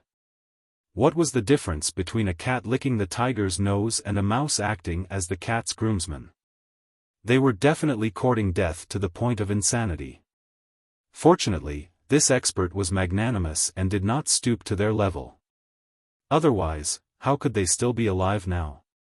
To only startle Xiao Yushu's deific consciousness and cause Gu Jiuxiao to lose a little of his origin spirit power, it was obvious that the expert had been merciful. If the expert had been a little more ruthless, at least half of the four of them would have perished here without knowing why. Deific consciousness power and origin spirit power were not mystical chi. If someone could easily devour a little of you, it meant that he could easily devour all of you. In other words, this was actually a warning. A warning from an unparalleled superior. Why had Yun Yang disappeared? Was there even a need to think about it? He must have entered the spirit's grave. The spirit's grave was a forbidden zone of death that they could hardly touch. Life and death could be decided with a snap of a finger. Only Yun Yang could enter. This was a fact that was right in front of their eyes. There was no doubt about it. In fact, it was not only Lang Fantian and the other three who were horrified. Even Shi Wuchen's eyes were wide open as if he had seen a ghost, dumbfounded and speechless.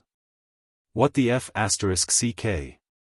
Boss, really had such a fortuitous encounter. The boast earlier, it wasn't a boast, it was real.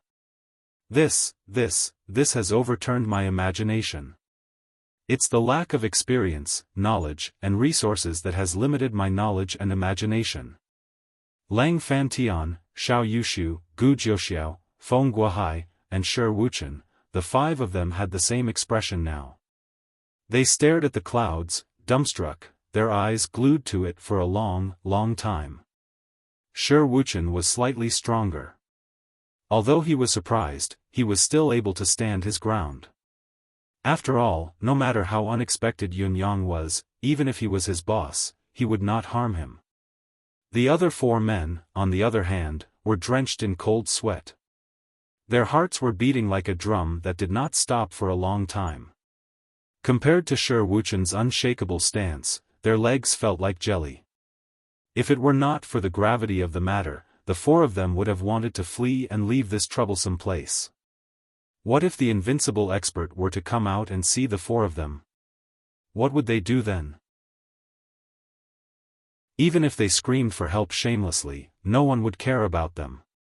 Amidst their trepidation, another long time passed.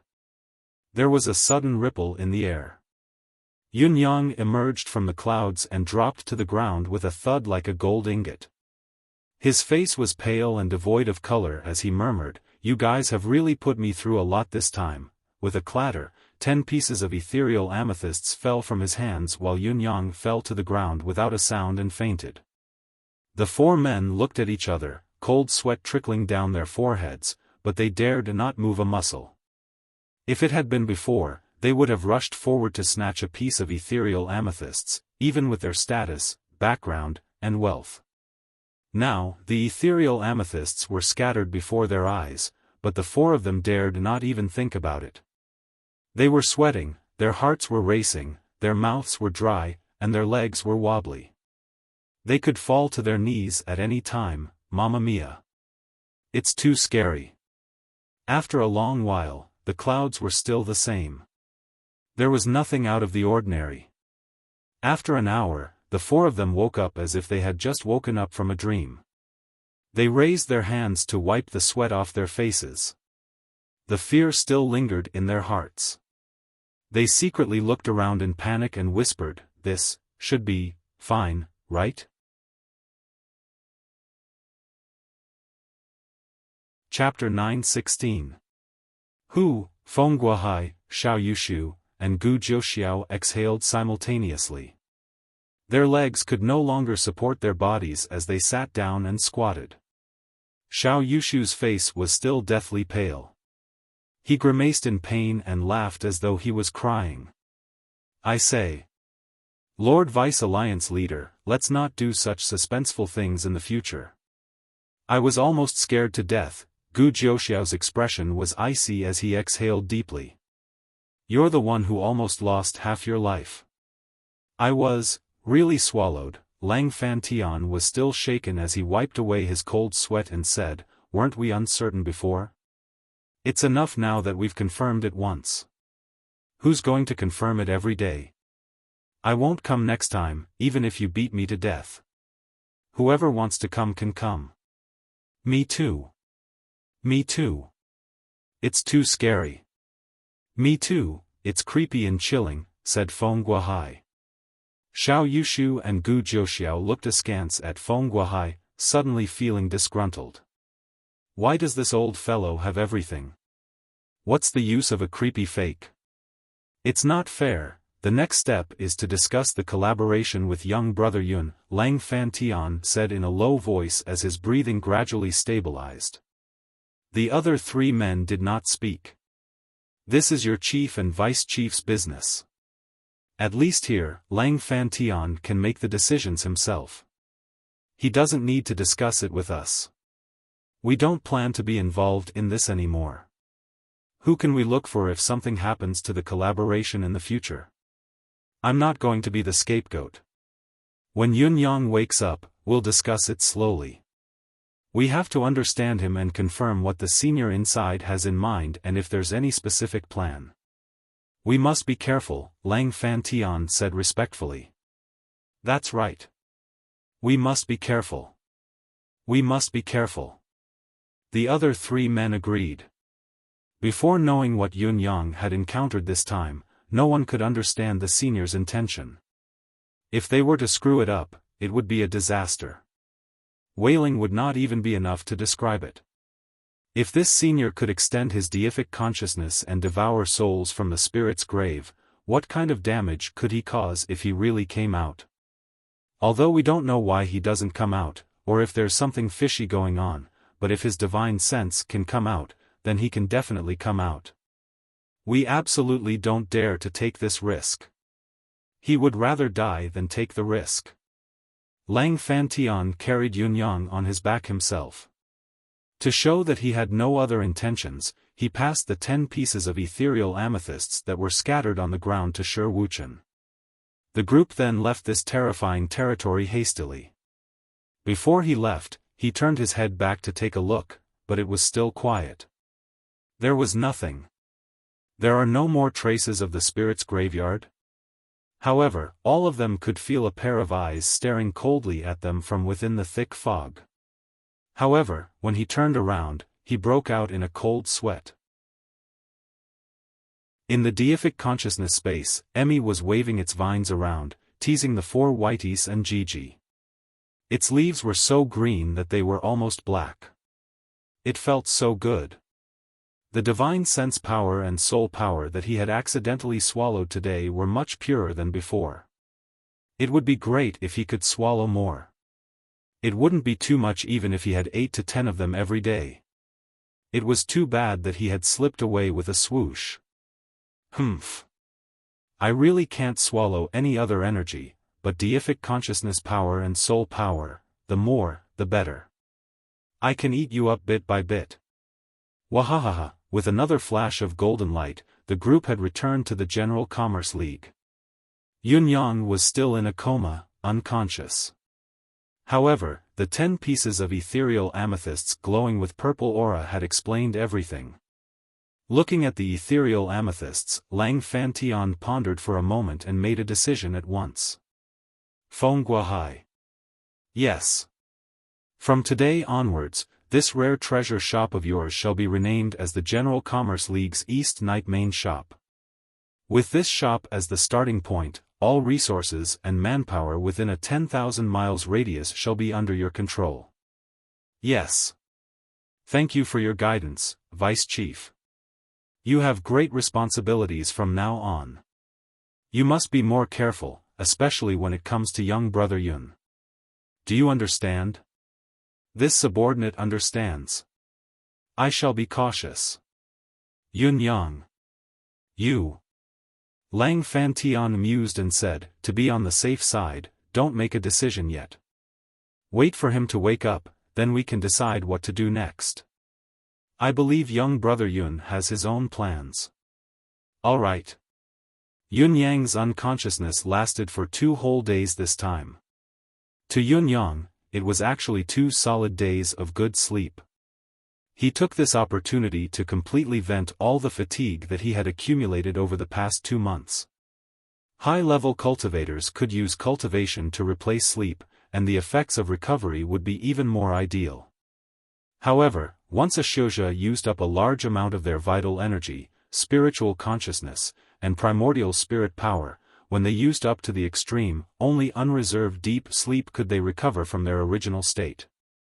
Yun Yang had put in a lot of effort to deal with the General Commerce League this time. Although Emmy was the one who had contributed the most in this battle, Yun Yang had still given it his all. His deific consciousness had been depleted to its limit, almost collapsing. After all, his original intention was to deceive 4 experts whose cultivation base was a few realms higher than his. It was not an easy task. Although half of his unconsciousness was an act, he had indeed reached his limit and needed the most thorough sleep. When he woke up, he still felt sore all over as if his body did not belong to him. It was a stark contrast to his usual refreshed state. Just as Yun Yang regained consciousness, 5 silhouettes appeared before him almost in unison. Every single one of them had a solemn expression on their faces. They were Lang Fantian, Xiao Yushu, Gu Jiuxiao, Feng Guohai, and Shi Wuchen. "You're awake?" Shi Wuchen heaved a long sigh of relief as if he had let go of a heavy burden. "I'm awake." Yun Yang sat up and said with lingering fear, "It was a close call this time. I was afraid that I wouldn't have the chance to wake up again." Lang Fantian and the other 2 elders nodded in agreement. All of them looked fearful. It was only when they returned that they truly understood what kind of existence they had provoked this time. It was a close shave of life and death, a narrow escape from death. The other party was definitely an unparalleled expert who could crush all of them into dust with a flip of his hand. "Young brother Yun, when you went in this time, cough." Lang Fantian coughed. "Was there anything?" Chapter 9:17.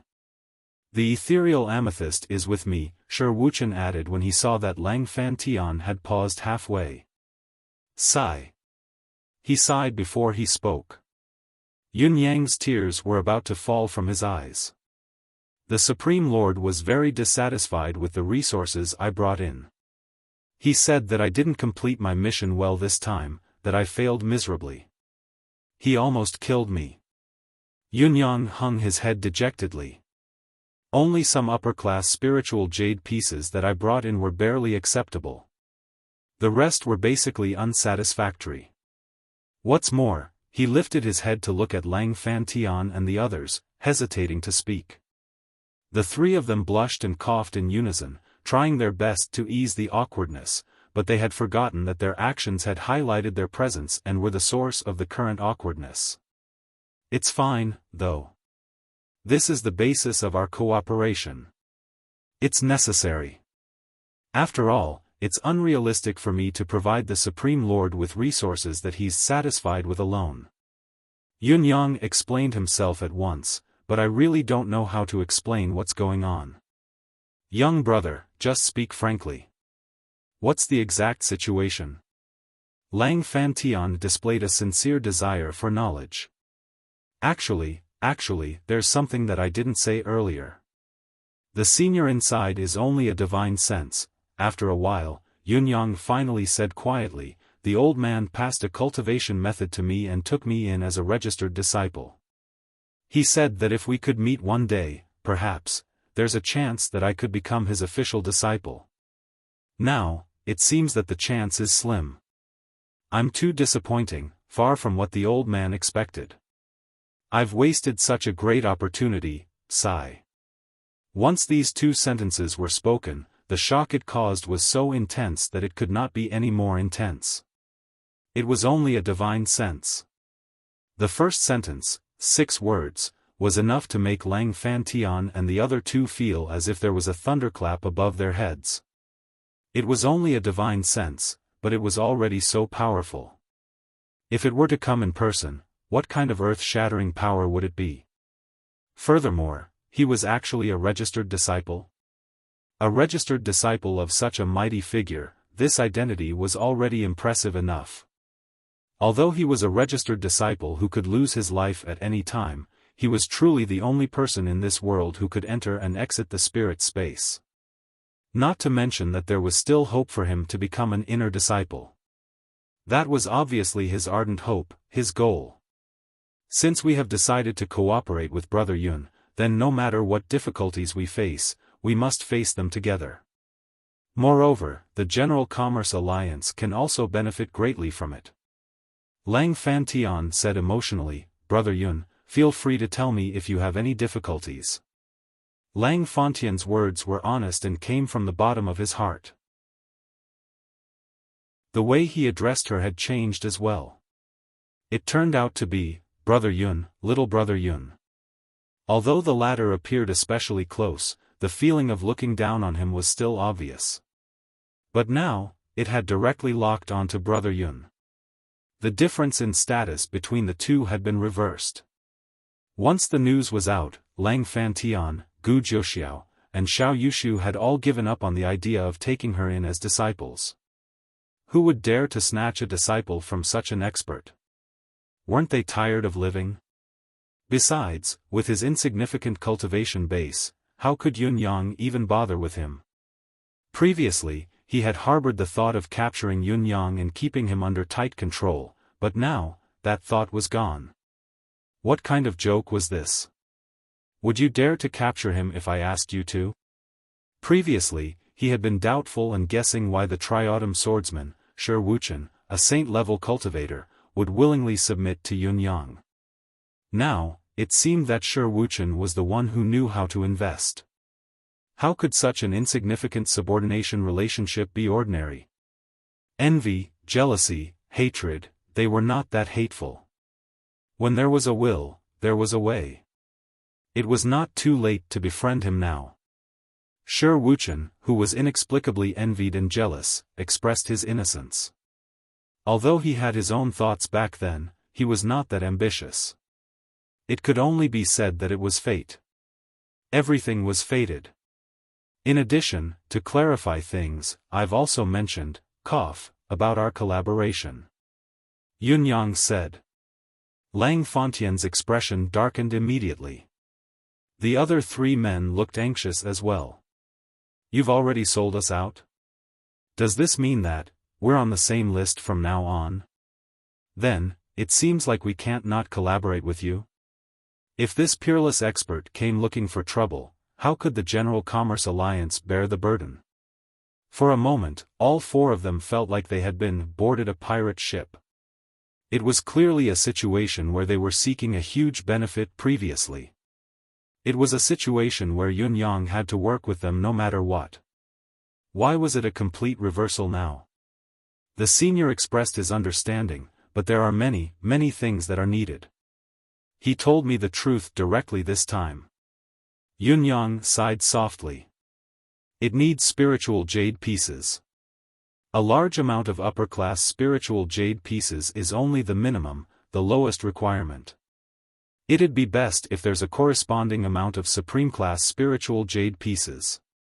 Other than that, we also need heaven mystical gold, heaven's penalty, heaven meteorite gold, heart of stars, lunar soul iron, cloud copper, polar silk, mystical beast cores, all sorts of heaven and earth resources that are 5,000 years old and above.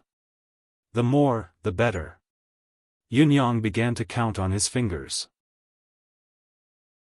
He mentioned more than 100 types of metals and 200 other items before he moved on to the heaven and earth resources.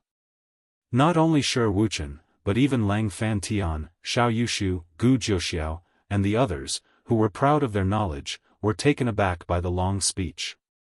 They were so shocked that their eyes and mouths were crooked, unable to speak. He wanted so many good things just by opening his mouth, and it was not just one of each item, but the more, the better.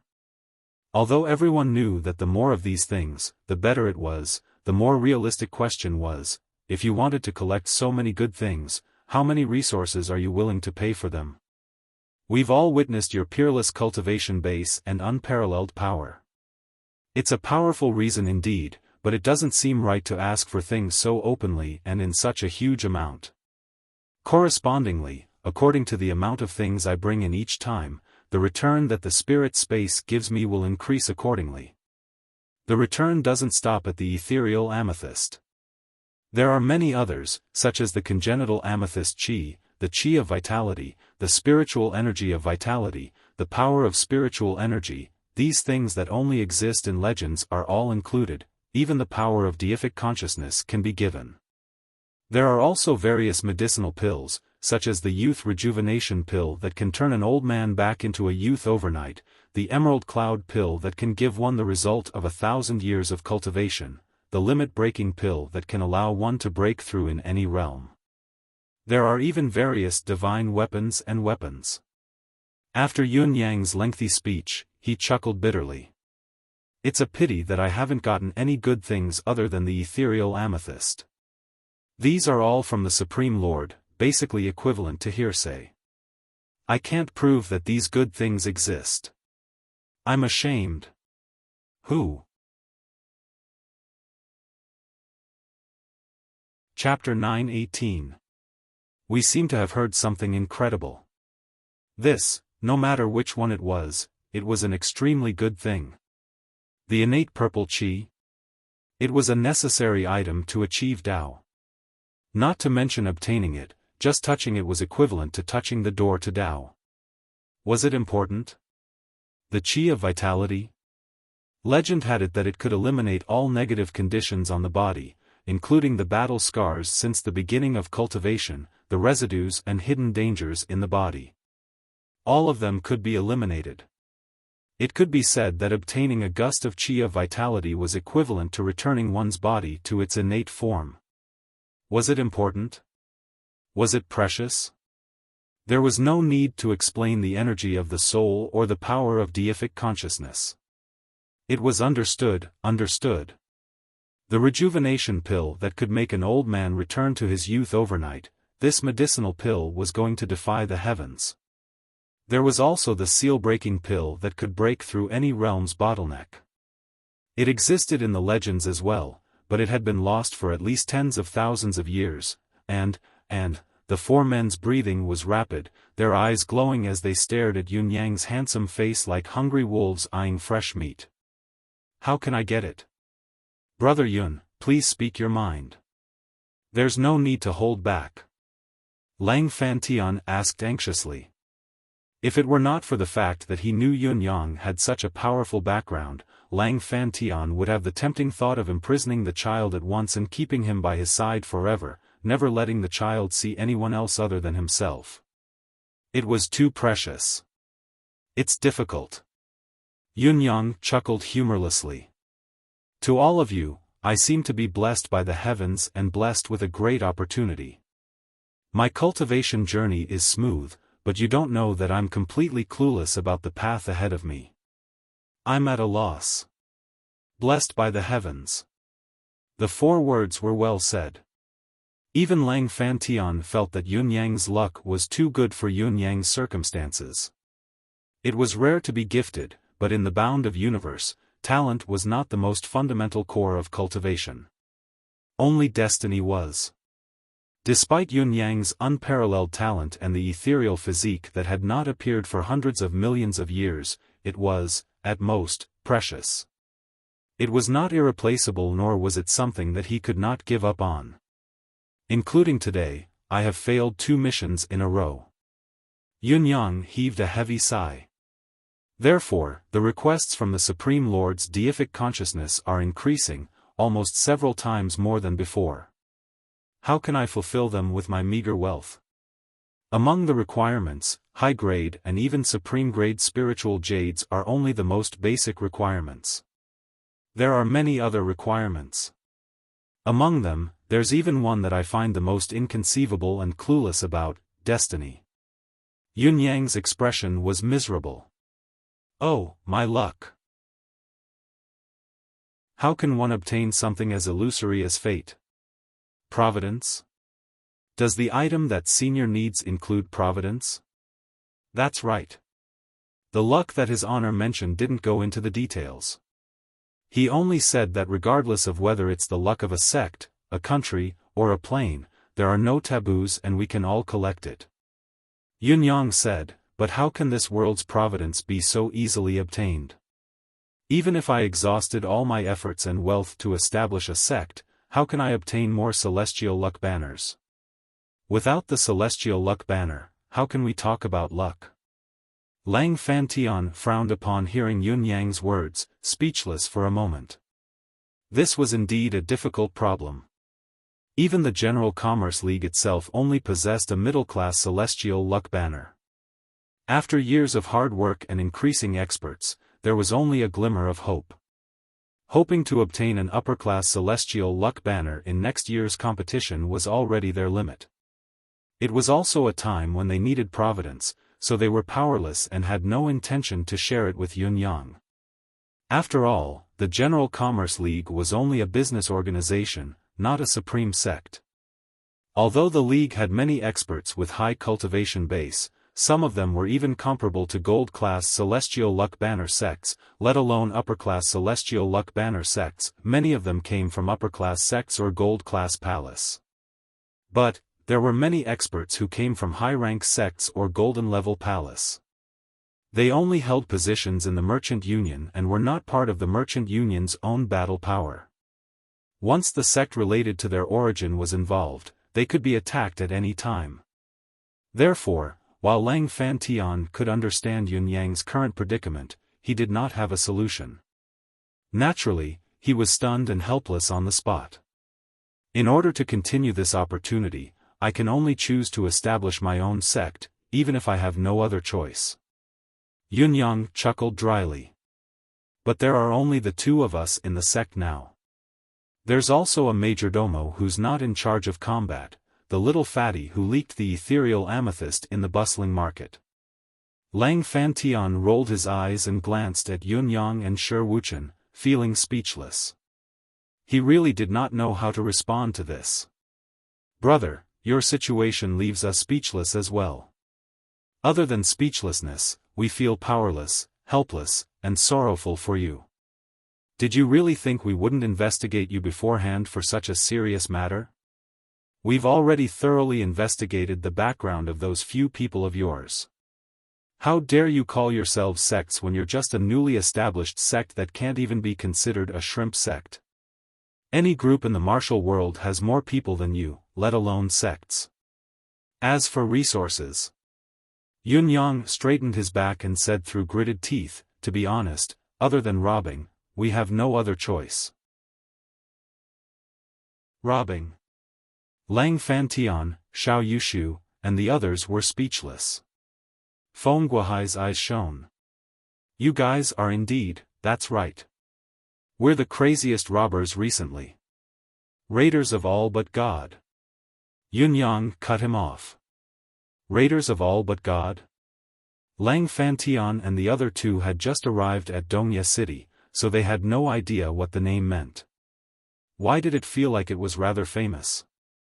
Feng Guohai chuckled dryly. Here they were, explaining the origins of the three words Raiders of all but God, as well as other well-known nicknames such as the Black and White Ruthless Duo and Plucking Feathers from Swallows. Ha ha ha. Lang Fantian was almost tearing up from his laughter. What are you laughing at? We were forced to do it. If it wasn't for the fact that we had no other choice, we wouldn't have taken a few pieces of inferior-class spiritual jade. Yun Yang retorted, trying to pull himself together.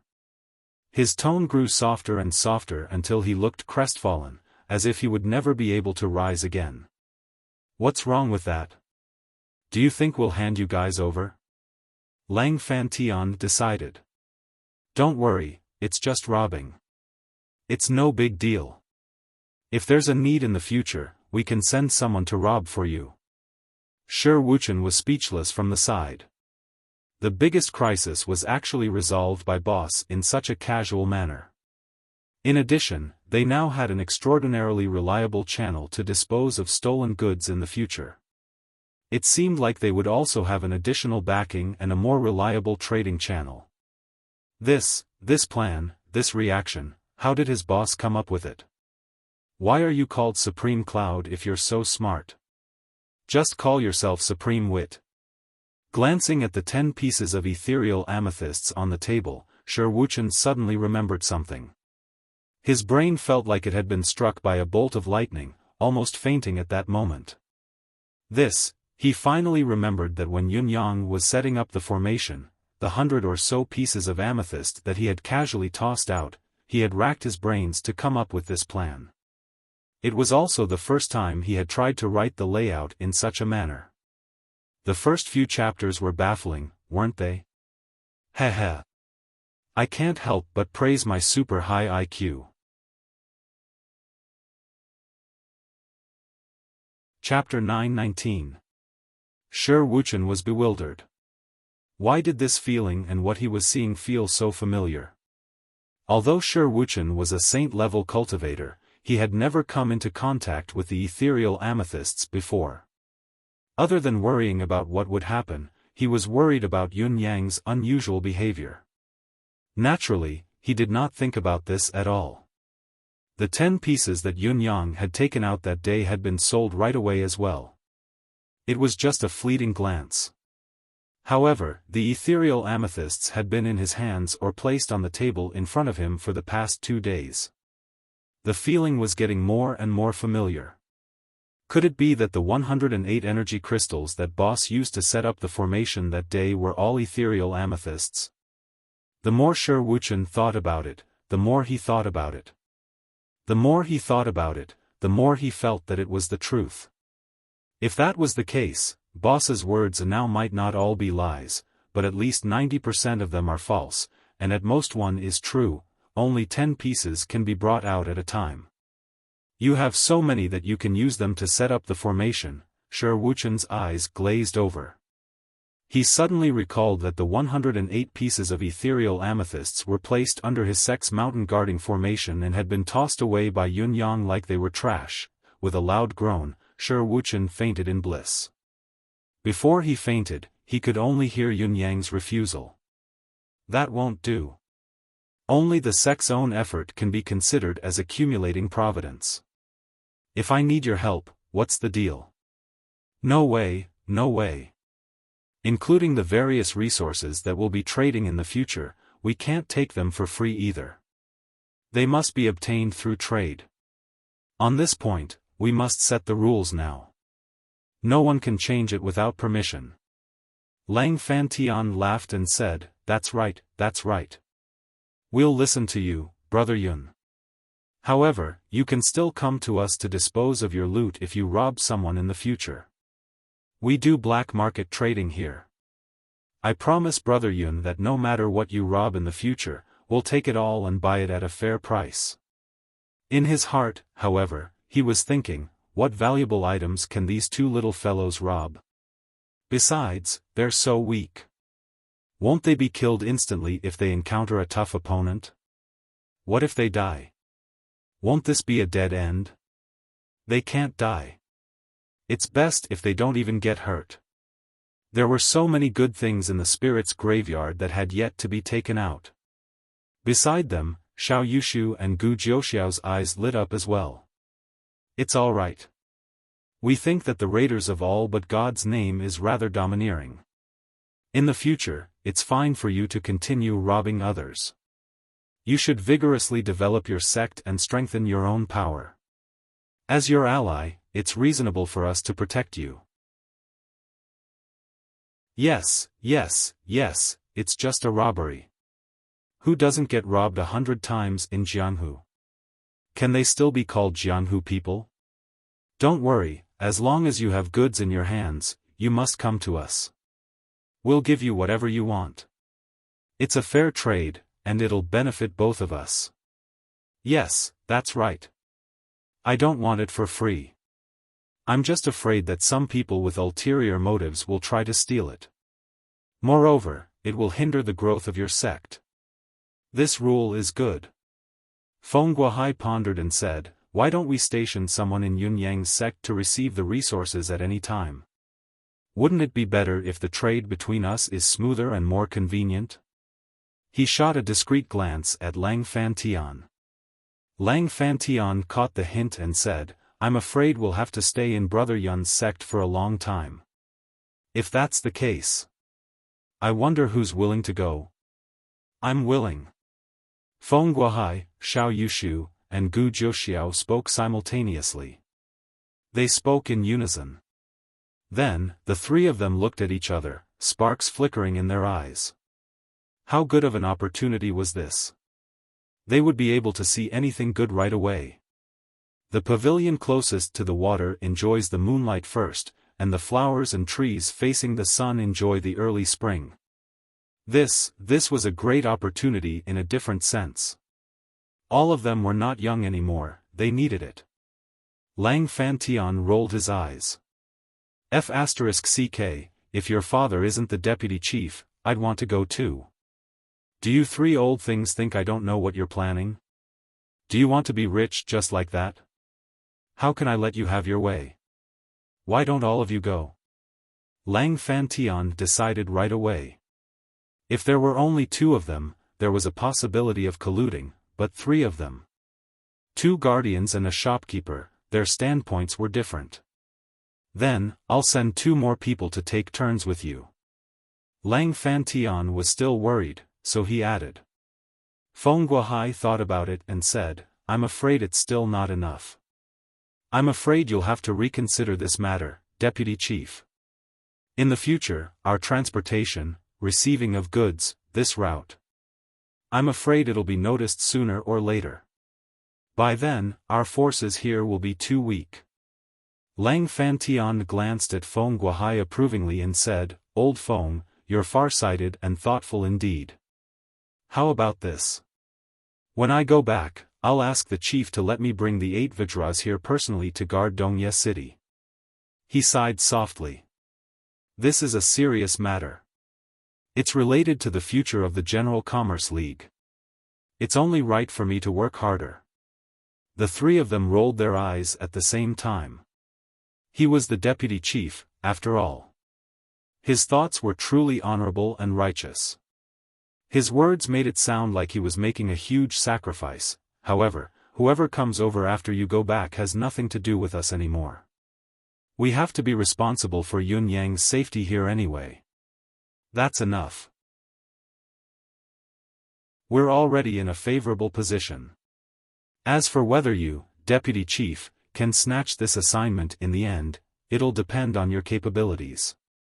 After all, there are still 6 deputy chiefs of the same rank as you. Now that the matter was settled, it was time to implement it.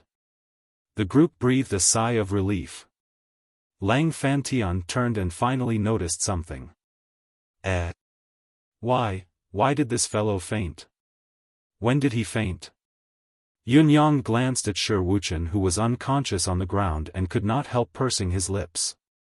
This fellow has been unconscious for half a quarter of an hour. You 4 experts have only realized it now.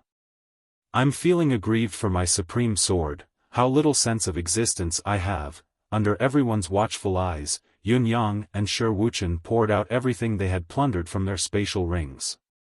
They looked at the huge warehouse that Yun Yang had requested earlier and watched the items piling up bit by bit. They watched as different types of resources slowly piling up, growing denser and more messy. Then, the first warehouse was full, the second warehouse was also full, and then the third warehouse.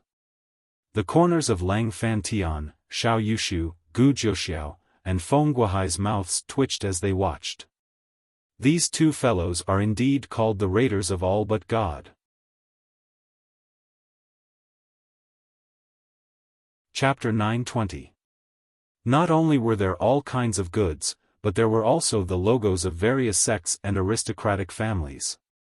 Roughly speaking, these 2 fellows had robbed at least 7 to 8 sects that had celestial luck banners.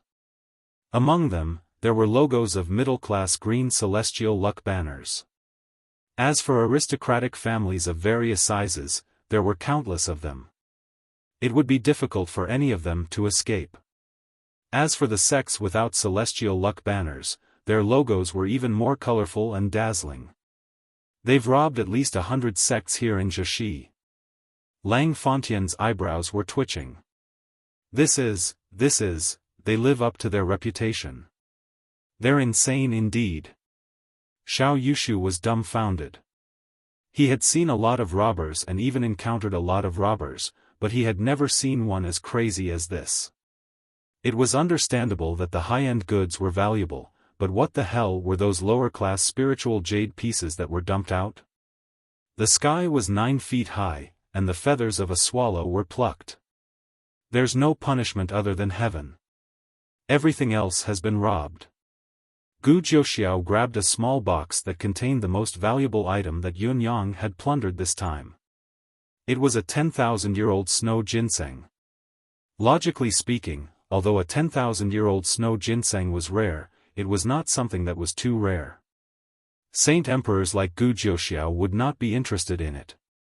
The reason why Gu Jiuxiao wanted it was because the small box was even more extraordinary. It was not that Yun Yang failed to recognize the treasure and acted like he had bought the casket and returned the jewels. The small box itself was not valuable, but there was a golden celestial luck banner symbol printed on it. It was the symbol of the Sacred Heart Palace. These two fellows had even robbed the Sacred Heart Palace's goods. Their boldness could no longer be described as simply audacious and insane. Feng Guohai's gaze was fixed. Could this be the Sacred Heart Palace's? Feng Guohai's voice trembled. Yun Yang said uncertainly, "It can't be. Why would the Sacred Heart Palace's goods be escorted by two people with such low cultivation bases? I'm guessing it's an imposter. Besides, it's just a 10,000-year-old snow ginseng. Its market value isn't even comparable to a piece of ethereal amethyst." Lang Fantian said blankly, "Brother Yun, your focus isn't right. The reason why Gu Jiuxiao had gotten his hands on it was not because of the items in the box, but because the goods themselves belonged to the Sacred Heart Palace. Who in the entire territory would dare to touch the goods that were marked with the Sacred Heart Palace's logo? The escorts would never have to worry about the goods being harmed. No matter where they went, they would receive gifts, they would even receive gifts along the way. Wherever they went, they would receive gifts. This had always been a lucrative job, so why would there be a need for powerful martial arts? Everything is fate, everything is an accident, a coincidence. Lang Fantian felt a surge of powerlessness in his heart. Only you, a newbie who has just ascended like you who doesn't know anything at all would be so bold. It's fortunate that the other party isn't any good. If it were really an expert from the Sacred Heart Palace escorting you, both of you would be dead with a wave of his hand. At the end of his speech, Vice Alliance Master Lang could not continue and could only let out a long sigh. Indeed. A newborn calf is not afraid of a tiger. His luck is even greater. His sigh was filled with a peculiar emotion that said, "The world is unpredictable and life is like a dream. I really didn't expect it. What do we do then?" Yun Yang asked, "We've already taken it. Can we still return it?" "Already taken it." Lang Fantian said weakly, "Then, we can only pretend that we don't know about it." Illegal goods. As he spoke, he glanced at Xiao Yushu, Gu Jiuxiao, and Feng Guohai. The warning in his gaze was exceptionally obvious. Xiao Yushu pursed his lips, his expression sour. Suddenly, he said decisively, "I think this snow ginseng is of good quality. Why don't you consume it now, Vice Chief? It'll be greatly beneficial." Lang Fantian was close to tears when he said, "Is this, all right?" Gu Jiuxiao said, "This snow ginseng is indeed a superb heaven and earth treasure. If you consume it now, Vice Chief, your cultivation base will increase by at least 50 years. This is a good thing that's hard to come by, good thing?" Lang Fantian stared straight at him. "Then why aren't you eating it? I think it's better for you to take advantage of it."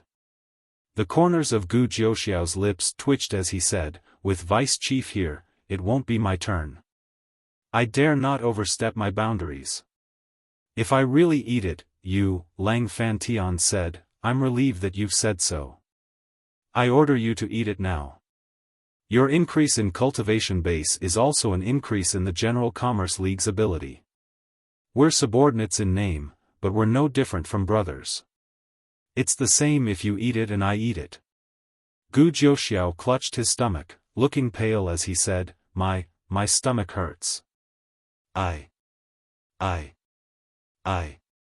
Suddenly, he ran out, clutching his stomach. He vanished in the blink of an eye. His disheveled state did not bear the demeanor of a royal saint expert at all. Lang Fantian turned to look at Xiao Yushu. Just as he was about to speak, the latter covered his head with a pained expression. My deific consciousness is damaged. I need to go into closed-door cultivation for a few days. Before his words echoed in the air, he vanished with a swoosh. His speed was even faster than Gu Jiuxiao's. Feng Guohai was quick-witted. Before Lang Fantian could look over, he had already spoken quickly, Why aren't the dishes I've ordered the kitchen to prepare here yet? They're so ignorant. I have to hurry them and supervise their completion. His voice was still echoing, but he was already striding out. Lang Fantian looked at the 10,000-year-old snow ginseng in his hand like he was holding a hot potato, the corners of his lips twitching. After a moment of shock, he suddenly stuffed it into Yun Yang's mouth and said, You've taken it anyway. You should eat it. You've just woken up from your slumber and need nourishment. Young people must cherish their bodies. Don't be careless. Caught off guard, Yun Yang almost took a bite out of the ginseng. Fortunately, he reacted in time and kept it in his ring, saying, Could they come looking for me? Lang Fantian sighed. The General Commerce League is renowned, but they only possess the green celestial luck banner. Their knowledge of the superior celestial luck banners is limited. Legend has it that the golden celestial luck banner is mystical and unpredictable, ever-changing. Who knows what kind of mystique it has? Eating it on the spot might be the safest solution, but there's also the possibility that eating it won't work. That's terrifying. Yun Yang was shocked, quickly tossing the 10,000-year-old snow ginseng to Emmy. Actually, I'm more inclined to destroy it directly and do so as soon as possible. At the very least, eat it. Lang Fantian sighed. This is a huge problem. I know. I understand. We'll take all of these. The corners of Lang Fantian's lips twitched again as he looked at the 2 warehouses filled to the brim. Including these 10 ethereal amethysts, do you want to convert them into upper-class spiritual jade pieces or something else? Yun Yang thought about it and said, Convert half into upper-class spiritual jade pieces while the other half into heaven and earth treasures and mystical metals. It'll be better if you can convert them into supreme-class spiritual jade pieces. All right.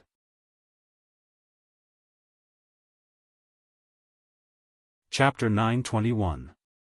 After handing over all the loot, Lang Fantian was still a little worried. Brother Yun, from now on, you can only work with the General Commerce League. We'll treat you with utmost sincerity. I hope you won't disappoint us. I've made the vow to heaven. Yun Yang chuckled humorlessly. I dare not violate it even if I want to. Ha ha ha, we'd like to take a look at your residence of 9 Supremes. Would that be convenient? Lang Fantian was suddenly interested. Exiting the door, he saw Xiao Yushu, Gu Jiuxiao, and Feng Guohai appearing at the door together, smiling sheepishly when they saw Lang Fantian. Lang Fantian scoffed, glaring at the trio with a murderous glare as he pointed his finger at them. All of you, very well, I'll remember all of you one by one. All of you better be careful. If you make a mistake, you will be severely punished. The trio heaved a sigh of relief and chuckled. We've never made a mistake. We'll be more cautious in our words and actions from now on and try our best not to offend you. Cut the nonsense. Let's go. Looking at the bustling construction site of the residence of 9 Supremes, Lang Fantian was dumbfounded. You're using these ordinary workers to build your sect? Lang Fantian looked at Yun Yang like he was looking at an alien. Yes. Yun Yang was satisfied. Isn't the prototype already? The progress has exceeded my expectations. You're a professional construction team indeed. Brother, there's something wrong with your vision now. Lang Fantian spoke in the tone of an experienced man. With your foundation, when the disciples of the sect spar in the future, they'll easily destroy a piece of land if they lose their temper. What can this little place of yours do? Yunyang chuckled. I'm waiting for them to destroy it. Lang Fantian did not understand. Don't you have to pay for damaging public property? Whoever damaged it would have to pay for it. You'll have to figure it out yourself if you want to ensure that it won't be damaged. Yunyang was confident. Of course I know that the conditions are limited now, but we can only set up the framework for now. When there are more disciples in the future, there will be more fights, and naturally, the school will be stronger. Let nature take its course, and I hope that the future will follow suit. Lang Fantian broke out in a sweat, feeling that this fellow's sect was unreliable. With such an attitude, he still wanted to carry it forward and obtain the celestial luck banner? How can your actions, which are close to inaction, be considered logical? Naturally, you will only be unable to recover from the setback and suffer a crushing defeat. Lang Fantian grew increasingly pessimistic about the residents of Nine Supreme's future. However, this was what the General Commerce League was happy to see. If the residents of Nine Supremes could not rise, it could only rely on the General Commerce League and rely on us to survive as much as possible. This way, he would be able to obtain good things in the long run. If all of you were to rush all the way up and ascend higher than us, then what would we get? The current basis of cooperation was that the other side was strong while the other side was weak. One side was dependent on the other. If the two sides were equal in power, or even surpassed each other, there would be no room for cooperation. Hearing this, Shi Wuchen, who was behind him, broke out in cold sweat. If I ever need to spar in the future, remember to go out and fight. They would never fight within their own sect. Even if you're being bullied, you have to endure it. King Hell, a fight might cost them their entire fortune. Little fatty Qian Duo sprinted over. His chubby face had lost a lot of weight and he was dirty all over, with dark circles under his eyes. You're finally back. Why have you been out for so long? Little fatty looked like he had been relieved of a burden. It was a soothing expression that said, I've finally found someone to take over the work. We're going out later, Yunyang said with a grin. Yunyang said with a grin, I've come back this time to check on the progress. You've done well in your work, I'm very satisfied. You've done a great job. Note it down later and we'll talk about it when we need it. Little fatty froze when he heard the words and pulled a long face. Boss, you can't be like this. Are you planning to tire someone to death just because you caught someone who can work? You can't do this even if you want to. Yunyang frowned and said, I don't think I've said that you're not allowed to look for help. I didn't forbid you to recruit people either. As the major domo of this residence, you have a lot of authority in your hands. There's no need for you to do everything yourself. It's even more necessary to have a group of people under you.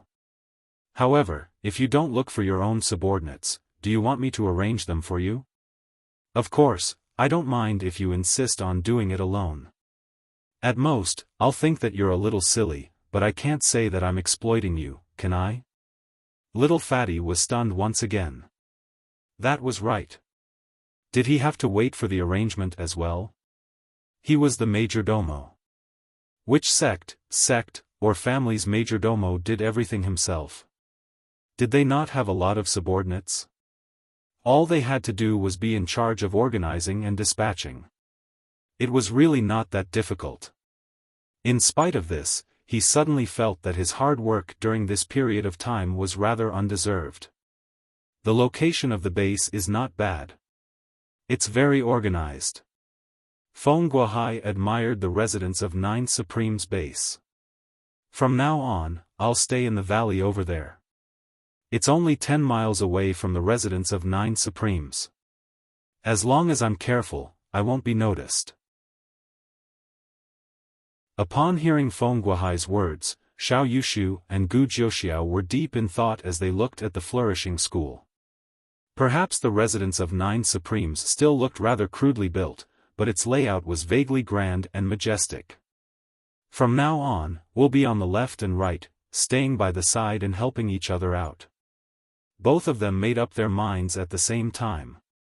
They knew very well that the safety of these young fellows would probably fall on their shoulders in the future. As they thought about it, they could not help feeling a slight headache.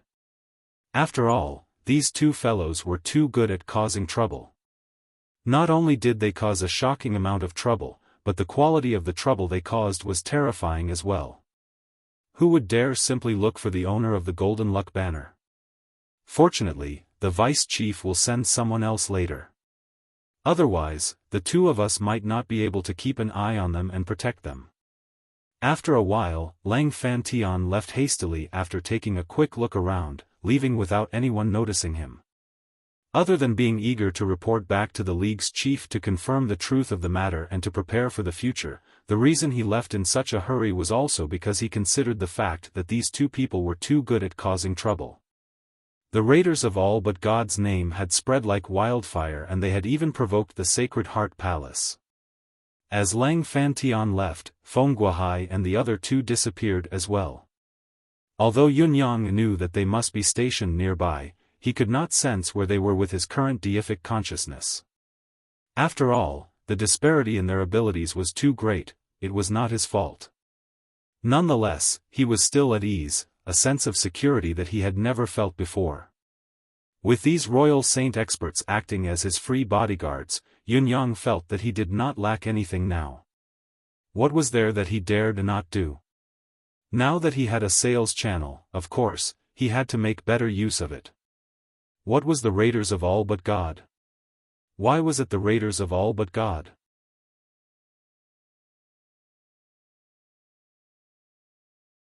Chapter 922. The outsiders had all left.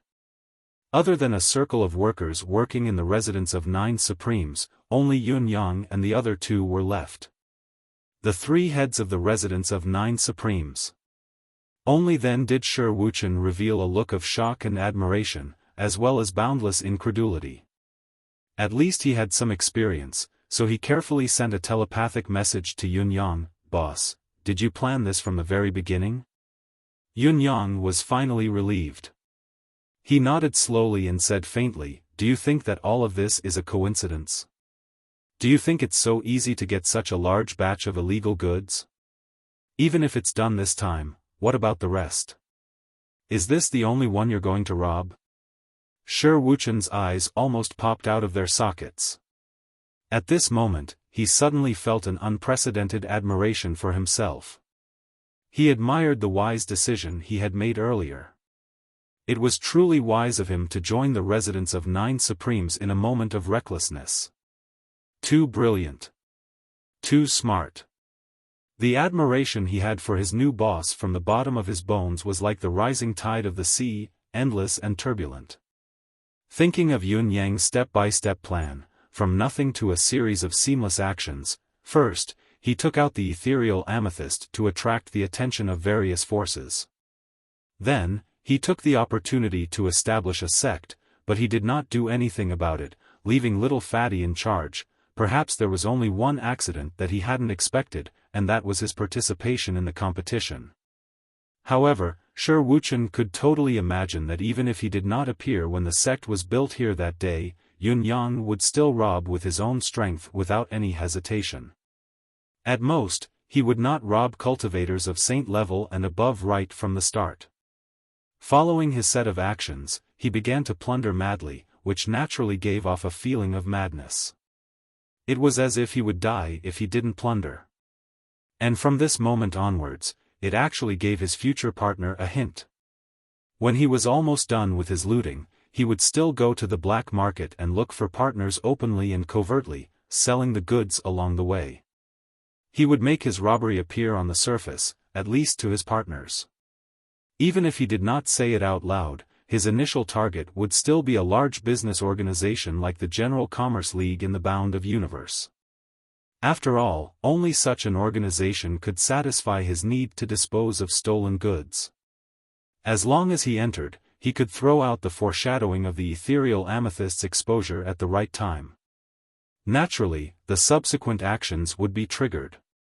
Any merchant force with the slightest bit of foresight would give up on a peerless treasure like the ethereal amethyst, which would then lead to the subsequent hidden chess piece, the spirit's grave. He used this so-called spirit's grave to tie the target merchant association to himself. The General Commerce Alliance, which was supposed to be a great danger to the robbers, suddenly became their protection. From now on, there would be no hidden dangers in robberies, and their safety would be more guaranteed. They would be able to dispose of stolen goods without any obstructions, and they would even be given so many free bodyguards. Kill many birds with one stone. What's wrong with boss's brain? Why is he called Supreme Cloud? He should be called Supreme Wit. Wuxia exclaimed. If anything went wrong in any of the links, the consequences would be eternal damnation. But all along the way, it had all been smoothly accomplished, and everything had been done in one go. How could Wuxia not be impressed? He was so impressed that he could prostrate himself on the ground. At this moment, he finally knew what it felt like to be sincerely convinced and impressed. However, there was still one thing that Wuxia did not know: Little Fatty's exposure of the ethereal amethyst was not Yun Yang's plan at all. It was truly an accident. It was just that Yun Yang had taken advantage of this accident in his subsequent actions, turning it into an aid for his chain of plans. This was the wisdom of a highly intelligent person, to act according to the situation and act according to the situation. That was how one could see the bigger picture from the slightest clue. The school was still under construction. Yun Yang stuffed a huge sum of resources to Little Fatty, which was actually a portion of the stolen goods that he had robbed earlier. After all, not all of the stolen goods needed to be disposed of. There was no lack of those that could be acquired directly. He then left, disappearing into the mountains with Wuxia once again. He only left one sentence: "Hurry up." The Little Fatty understood this tacit understanding. He immediately took a huge sum of money and went down the mountain. He was busy looking for people to work for him. Xian Duo hired thousands of people to join the school's construction project. He even bought 40 young men and 40 young girls from the city's employment market, hiring 10 stewards, 3 accountants, and 8 attendants. He then bought a large amount of daily necessities such as bedding, blankets, mattresses, and so on.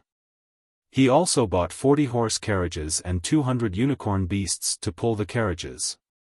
It was a grand journey, as if an army was returning from a rewarding journey. It had to be said that the things that Little Fatty bought were enough to feed 10,000 people for a year.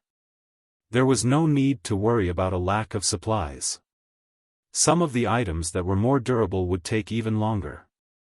Other than that, Little Fatty's more far-sighted move was to buy large batches of spiritual herb seeds, spiritual medicine seeds, and exotic flower seeds. As a school, how can we not have our own spiritual herb garden? If we always ask for external help, it'll be too passive and will be controlled by others, Little Fatty said. In the future, not only must we have a spiritual herb garden, but we must also have a hall of mystical weapons, a hall of mystical beasts, a hall of punishment, a hall of discipline, a hall of military affairs, a hall of stewardship, a hall of chores, a hall of internal affairs, intelligence, informants, assassins, and so on. We must have all of these. I'm not sure what the future holds for now, but we must have these basic structures. If there were outsiders around, they would definitely be surprised that Yun Yang had found a fellow like Little Fatty. This fellow turned out to be someone who was extremely forward-looking in regards to external affairs. Little Fatty had taken up 90% of the work that was supposed to be done by Yun Yang. Perhaps even more. He was truly the majordomo, the head of the house. While Little Fatty escorted the goods back to the mountain, Yun Yang and Shi Wuchen began to search for targets again, almost treating little Fatty and the others like fat lambs to be robbed, at the foot of Swallow's Hill. At the crossroads. Although a few days had passed, there were still quite a number of people searching for the raiders of all but God. Everyone's eyes were wide open. Although there had been no movement for a long time and everyone was almost losing their patience, it was precisely at this time that everyone looked suspicious. Often, there were martial world people who started fighting for no apparent reason. You don't like me, I don't like you either. Since everyone could not see eye to eye with each other, and the raiders of all but God did not appear, let's do it, brothers. Let's fight to the death and talk about the rest later. You guys will jump out anyway if I capture the raiders of all but God. It doesn't matter anymore. It doesn't matter to us whether we fight earlier or later. In short, we have to fight.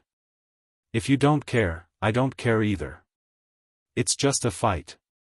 Your father has been idle for a few days, and I can't wait to vent it out.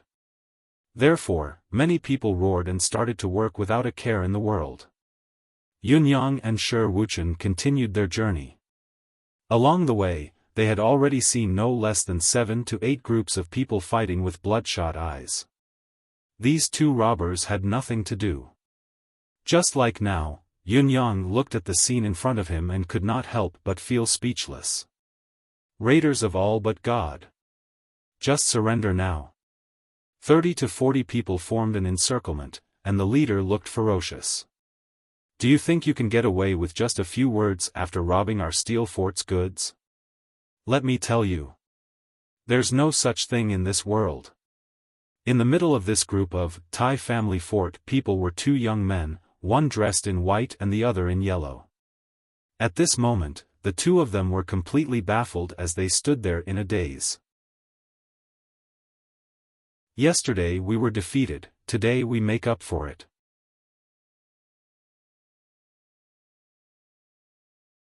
Chapter 923. Are you all sick in the head? How many times have we told you? We're not the raiders of all but God, and we're not the black and white dual killers. The youth in yellow was so angry that his lips were about to blister. Are you blind? I'm wearing yellow, all right? Does it have anything to do with black? Do you think we can't tell what you're trying to do? You're obviously trying to rob us, yet you insist on labeling us as bandits. Your wild ambition is clear as day.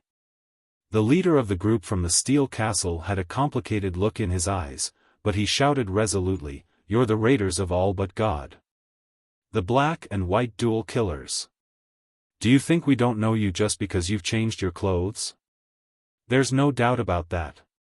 Kneel down now, and we'll give you a quick death later. If you continue to resist, you'll suffer." The yellow-clothed young man took a deep breath.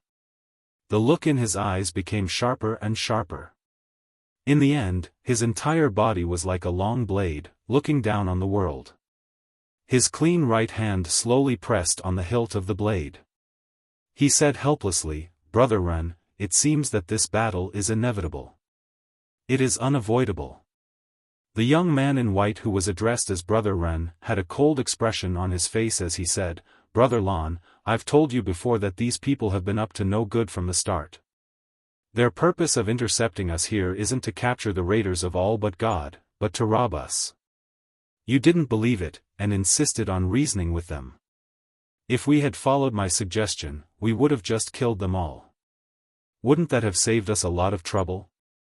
He smiled faintly and said, "Their eyes have been glued to the yin-yang jade hanging on your waist. I told you to keep it, but you wouldn't listen. Are you surprised now?"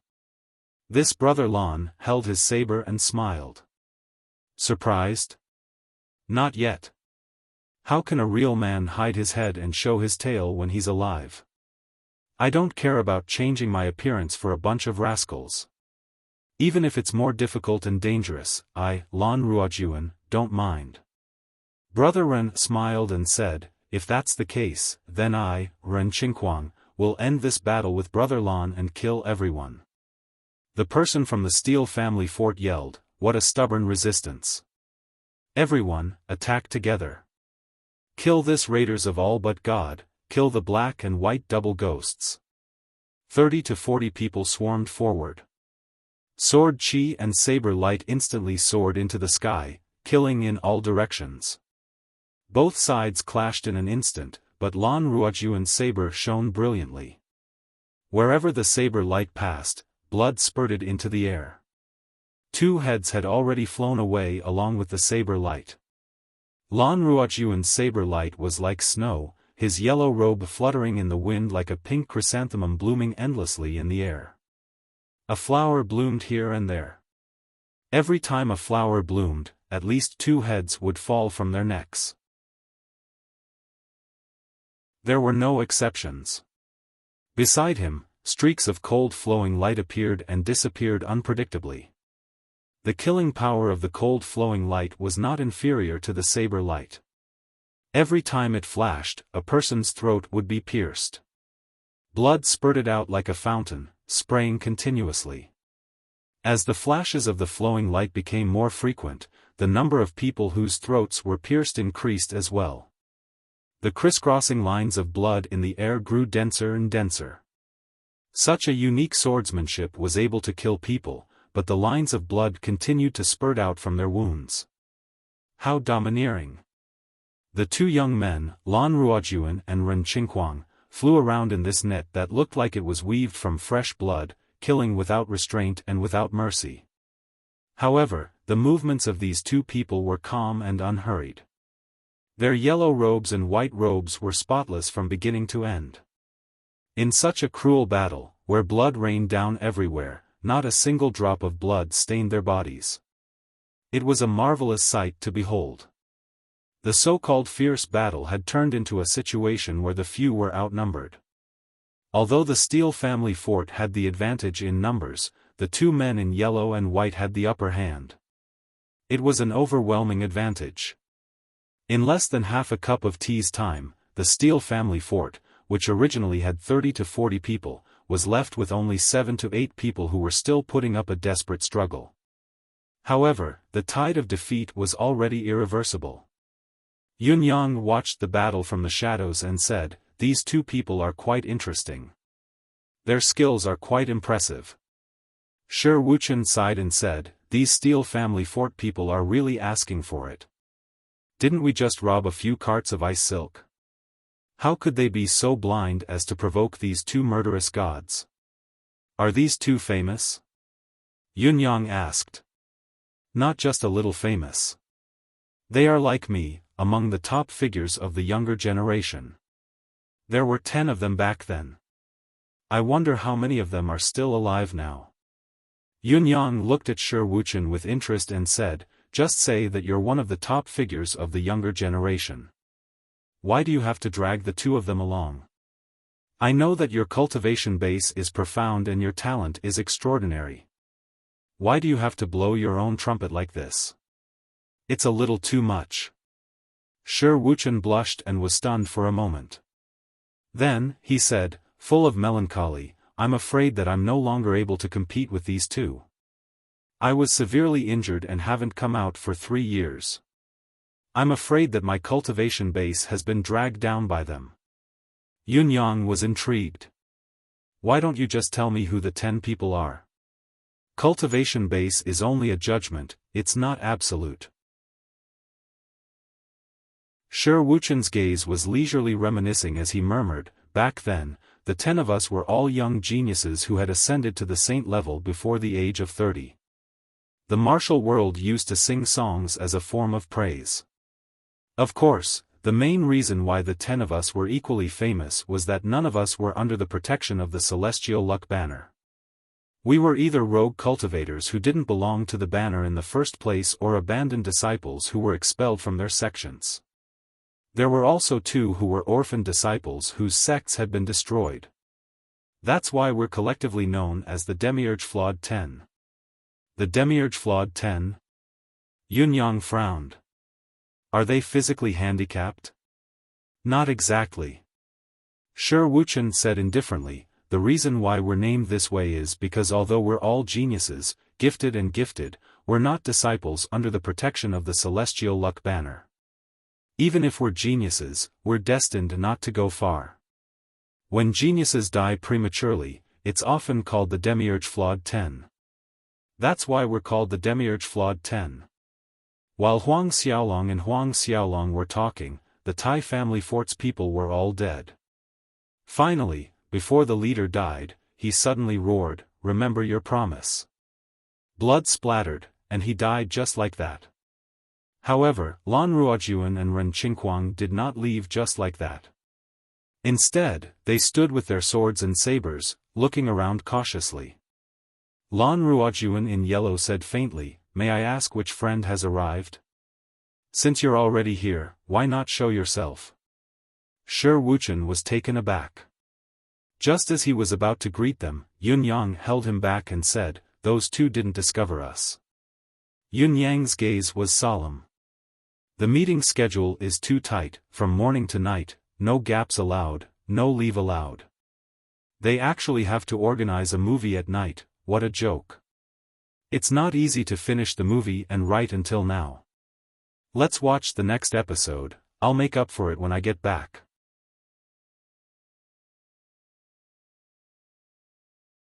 Chapter 924. Following a long laugh, the three of them slowly stepped out of the dense forest from 3 different directions. One of them had a sonorous voice that sounded like the clashing of metals. He said coldly, "The demiurge flawed 10 lives up to its name indeed.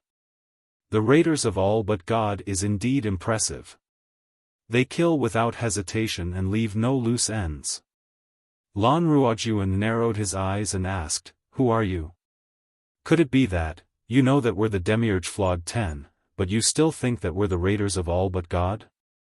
The leader of the trio snorted and said faintly, "If you're not the raiders of all but God, am I?" Lan Ruojuan sucked in a breath. The Steel Fort's people came looking for trouble just now. Was it your order or a threat? He was no fool. These people from the Steel Fort were clearly no match for the two of them, but they insisted on courting death.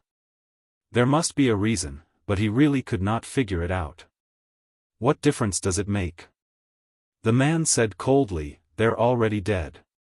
And the raiders of all but God has a blood debt of dozens of lives on your hands." Lan Ruojuan's expression turned cold.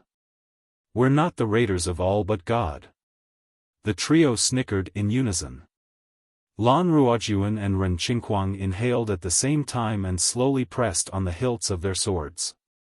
Ren Qingquang said coldly, "You're right, we're the raiders of all but God.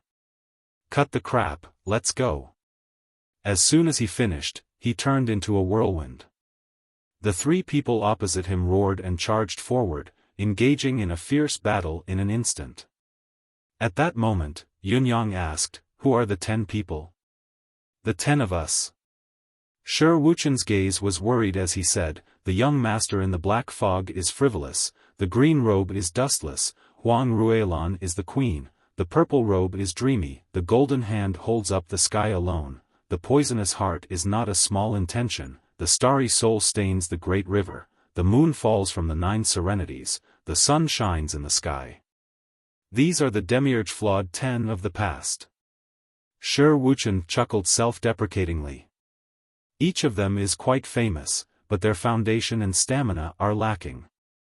They can't escape the fate of becoming whetstones, it's just a matter of time. Defeating the demiurge flawed 10 will allow one to become a core disciple or a true disciple of the Black Celestial Luck Banner.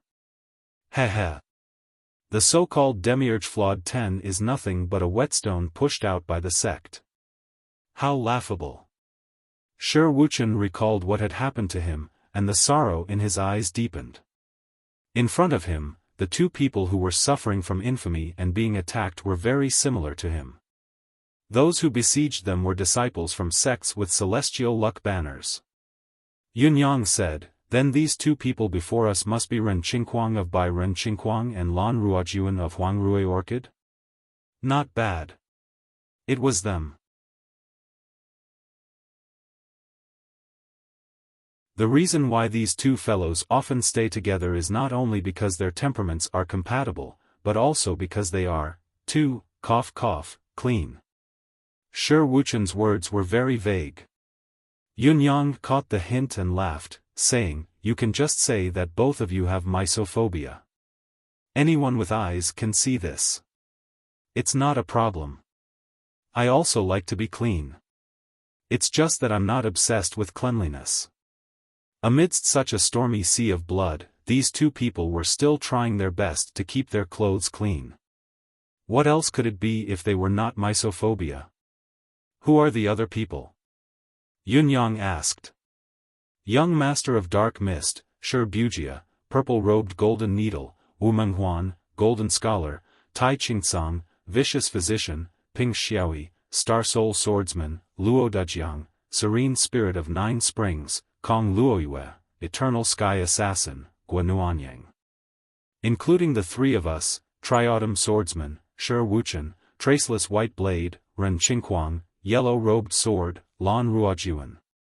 It's only been 3 years, but it feels like a long, long time has passed. Shi Wuchen said in a melancholic tone. Yunyang said softly, "Don't be so sentimental just yet.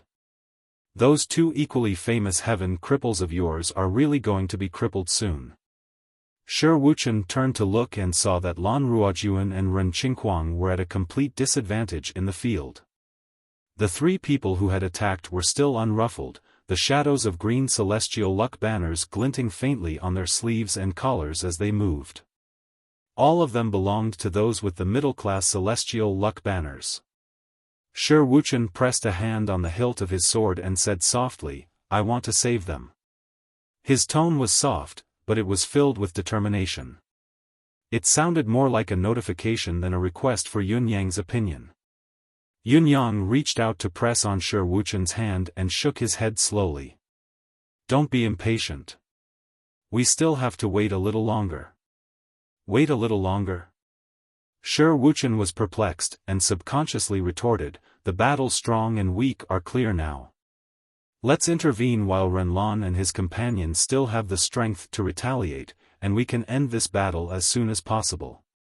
"Why do we have to wait a little longer? What if we wait until the two of them are unable to continue and are injured or heavily injured? But if we intervene now, we might offend both sides at the same time. Even your two brothers might not be grateful to us," Yunyang said. Shi Wuchen was speechless. He paused for a moment before continuing, "What they think is their business. A man should be generous and not expect anything in return. This isn't a matter of whether you expect anything in return." Yunyang said, "Let me ask you. Do you wish for the Demiurge Flawed 10 to continue as a joke, or do you want to try to show your value in a different way? Are you really willing to be the whetstone for these sect disciples and ruin your own future? If this goes on, no matter what whetstone it is, it will definitely be worn down." Shi Wuchen was silent, deep in thought. "Now that you have a foundation and a place to return to, your future is bright. Shouldn't you think about the future for your two brothers?" Yunyang said, "The reason why I'm playing tricks at this time is not to harm them or to curry favor with them. It's to make them acknowledge us. That way, if there's a chance to cooperate, we can naturally work together and fight together." Shi Wuchen blinked and glared at Yunyang. "Why do I feel that you have an ulterior motive when you say that? Anyone can say that I have a bright future ahead of me, but you're the only one who can say that. Don't you think you're blowing yourself up a little too much? You're not letting me intervene right away. Isn't it because you want to curry favor with me more? Isn't it because you want to play tricks?" Yunyang was so angry that his nose almost became crooked. How could this fellow dare to spout the truth? Did he not know how to respect his superiors? What was he talking about? He blurted out, "Just tell me, do you want to go your separate ways after saving them now, or do you want to save them later and get a chance to fight for the celestial luck banner together?" Yunyang asked. "This." Shi Wuchen's eyes widened, speechless. "I'm giving you the chance to choose freely now. Choose one of the two."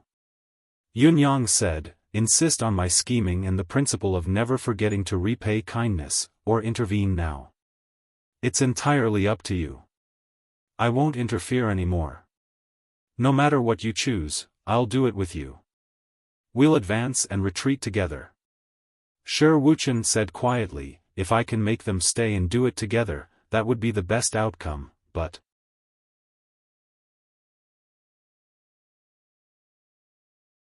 Chapter 925. Isn't that settled then? What buts? Yunyang smiled. At the end of the day, it's just a different way of saying the same thing. What's the difference between treating each other with sincerity and waiting for a favor to be repaid? Treating each other with sincerity means we're contributing together. But if they're with us, it's the same. We'll have to contribute for each other. Wuxia sighed. I've never been able to win an argument against you, yet I still think you're right. That's just because you haven't figured it out yet. Yunyang did not mince words. It's like losing one's conscience in a difficult place. It's another way of saying that one shouldn't be too stubborn. Isn't it always like this in the martial world? Wuxia snorted, a vague sense of agreement rising in his heart. Perhaps, Yunyang's thinking is much more thorough than mine. Thinking of this, Wuxia felt a little dejected. It seemed that, other than the advancement of his cultivation base, Yunyang was much stronger than him in everything else, be it in terms of wit, planning, and coordination. As for his cultivation base, it seemed like this advantage would not last much longer. Sigh. Meeting such a monster, there was really nothing he could say. Yunyang, on the other hand, laughed inwardly. Right now, he was making use of every opportunity and every situation to ensure that he was the absolute leader and leader of this team. Since ancient times, the founder of a sect did not necessarily mean that he would be the most qualified leader of the sect. The founder and the leader. These were two different concepts. Yunyang, on the other hand, wanted to use his own wisdom and methods to stand out as much as possible in this team, so that the others would submit to him wholeheartedly. Otherwise, it would be difficult to establish his position as the true leader. Not only was he the founder, but he was also the most suitable leader. If the leader refused to submit to the masses, it would inevitably lead to the existence of small groups, and the existence of small groups had always been the biggest threat to a team. A hidden danger that could fall apart at any time. In this process, whether Yunyang used schemes or played tricks, the premise was to ensure his own position. Situations where he refused to submit to the masses were absolutely not allowed to happen. At the end of the day, his strength was too weak. He could only focus on some minor details for the time being. He only needed to use one or two of his unorthodox methods. As they spoke, Lan Ruojuan and Ren Qinghuang found it harder and harder to continue. They were now at a complete disadvantage. Although their teamwork could be said to be superb, their combined cultivation base and strength were too far apart from the other three. They could not turn the tide of the battle in the end. Three of the opponents wielded their long swords. One separated Lan Ruojuan, another suppressed Ren Qinghuang, and the third calmly launched a killing blow, successfully sniping at any one of them. Streaks of blood appeared continuously on Lan Ruojuan and Ren Qinghuang's clothes. On the other side, the three people's killing intent had already been established, and their attacks were also very fierce. However, they did not immediately kill them. Like a cat toying with a mouse, they continuously added new wounds to the two's bodies. It was unknown whether it was because they were worried that the two were in danger or because of some other reason. There was a sudden swoosh and a flash of sword light. Lan Ruojuan cried out as the piece of jade on his waist flew up. One of the three men leaped into the air and grabbed the yin-yang jade in his hand. "Got it," he exclaimed. Lan Ruojuan shuddered.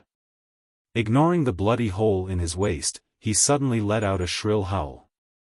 "You ordered the steel fort to kill us, and now you're standing up for them. Is it all for this yin-yang jade?" Do you have another yin-yang jade? Am I right? The three people laughed. Smart.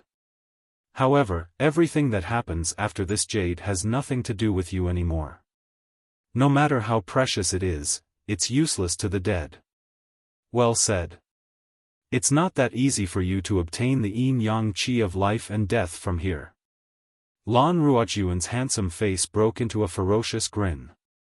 He suddenly roared, "Break!" Then, there was a loud bang. The yin-yang jade that the person had just snatched exploded in his hand, turning into dust in an instant. The person's expression changed, a murderous intent radiating from him. So you still have the yin-yang jade? Ren Qingquang burst into laughter. He waved his sleeve, and another piece of powder of the same quality fell to the ground. He said casually, "If we didn't have the concentric jade, Ruojuan wouldn't have hung the yin-yang jade outside to show off. You've been scheming for too long. Why? Is it so hard to be disgusted by us once?" Ren Qingquang guffawed. There was a tinge of madness on his handsome face. Yunyang sighed softly. Of course, he could hear Lan Ruojuan and Ren Qingquang's madness and grief. At the same time, he seemed to have understood something. These two young men roamed the martial world with the yin-yang jade on them. They looked like they had precious treasures on them, swaggering through the streets and inviting trouble. However, the reality was that they were using the most extreme method to retaliate against the humiliation that the Celestial Luck Banner sects had inflicted on them, the Demiurge Flawed 10. I brought the yin-yang jade with me. I knew you would come to snatch it. Not only would you come to snatch it, but you would also create a reason to do so. The Steel Fort's men were threatened by you to rob us, so we killed them. But when you came out later, it wasn't robbery, it was killing for the martial world's vengeance. You've perfectly avoided heaven's law. That's why you're so fearless. However, I've brought something else with me that can counter you when necessary. If I can defeat you, you'll be my whetstone instead. Conversely, if I'm no match for you, I'll destroy you immediately. We won't give you what you want. As for what happens next, you can do whatever you want. It doesn't matter even if you want to kill us. We just won't let you have your way. What is this yin-yang jade? How effective is it? Is it very precious and rare? Yunyang asked softly. The yin-yang jade is an extremely rare and precious resource for rogue cultivators. In fact, instead of calling it the yin-yang jade, it's more appropriate to call it the treasure-seeking jade. This jade is formed by the condensation of yin and yang qi. Once activated, one can detect the heaven and earth treasures within hundreds of feet of this jade as the origin. However, this treasure has a great taboo.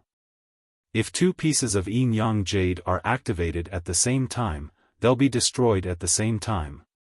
It's probably because the magnetic field constructed by the yin and yang qi collides with the same magnetic field.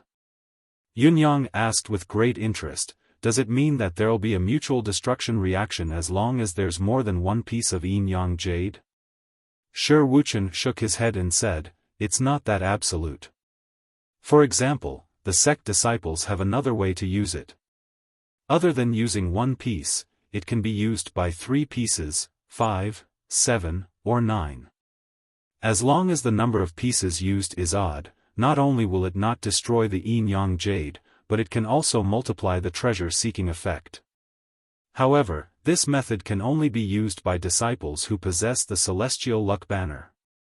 It hasn't been implemented by rogue cultivators, so it's still unknown if there are other mysteries involved.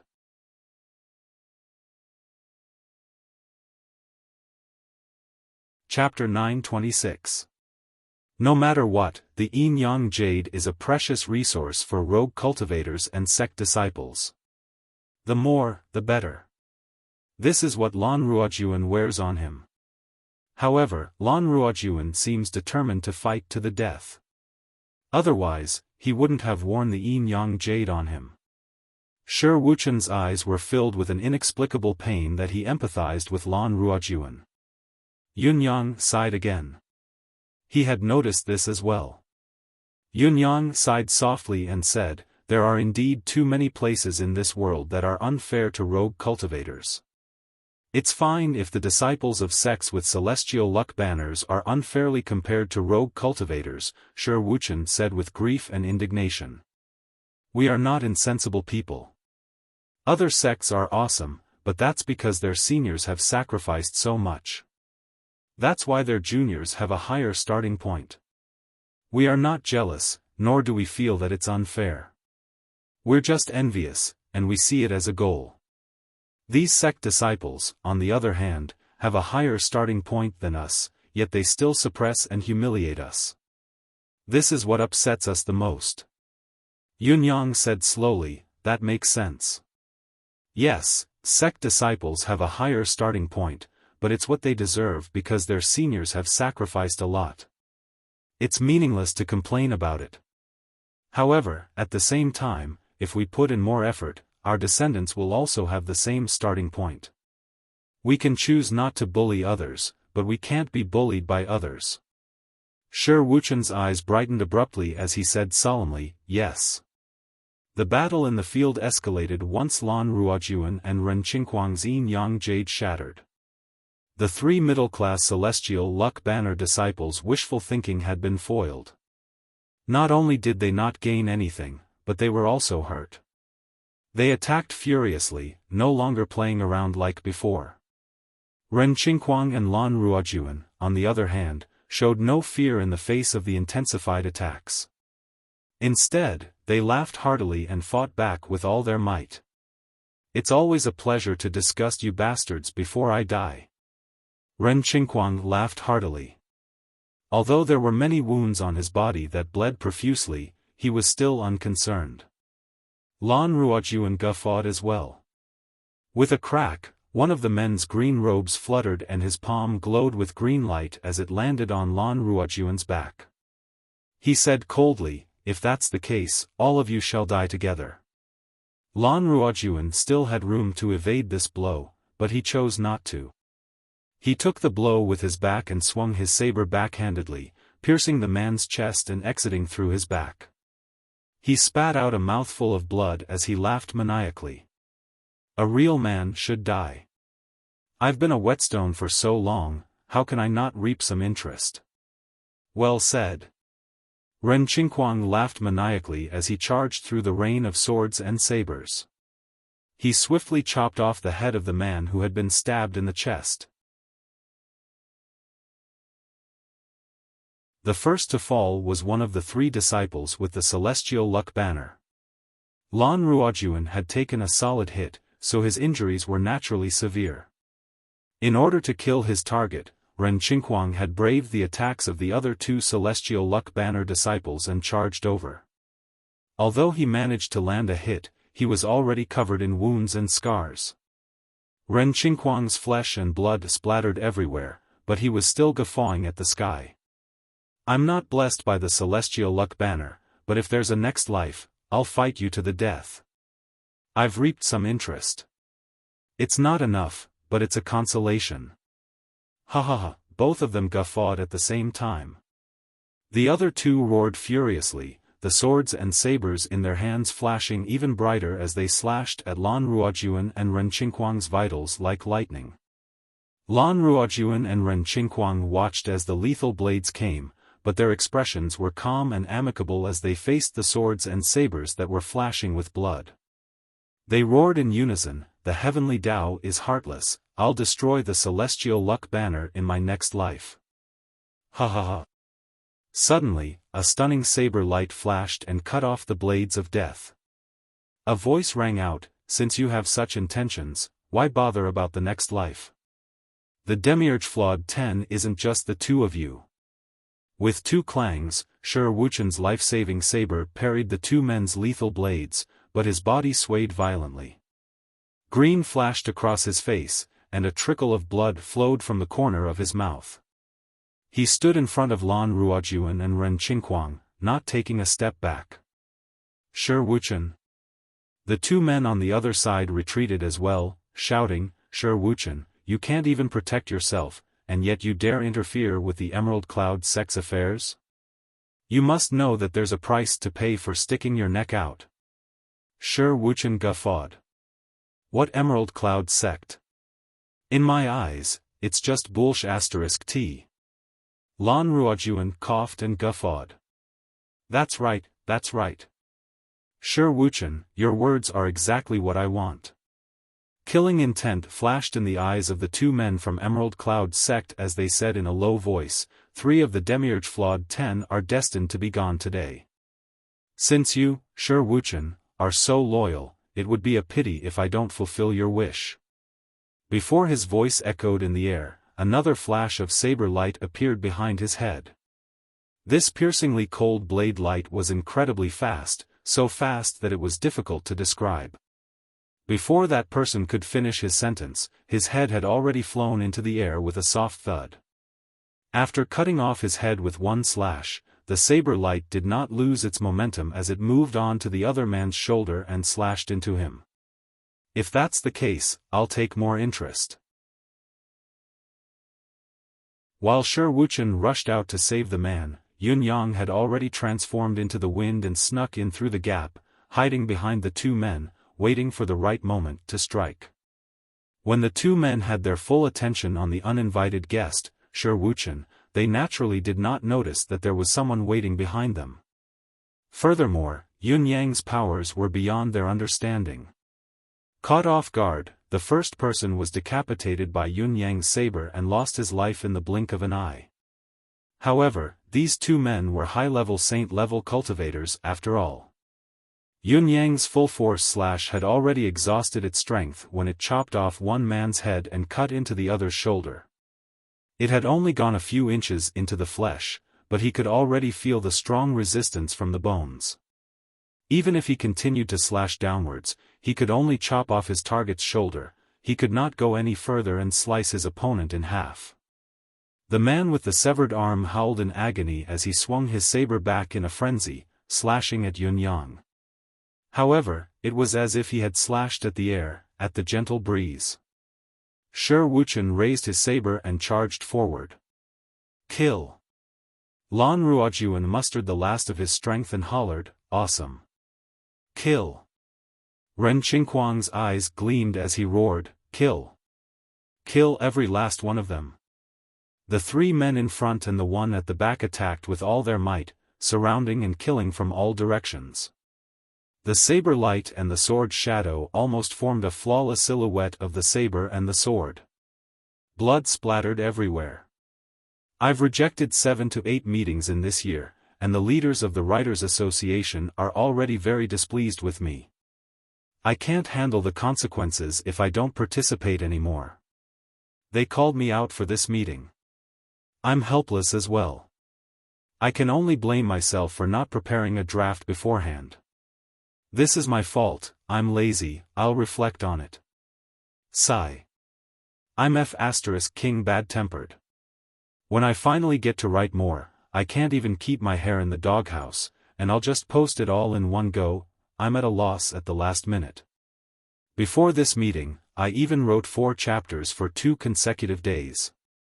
If I didn't do that, I wouldn't be in such a sorry state. I'm really speechless at my own character.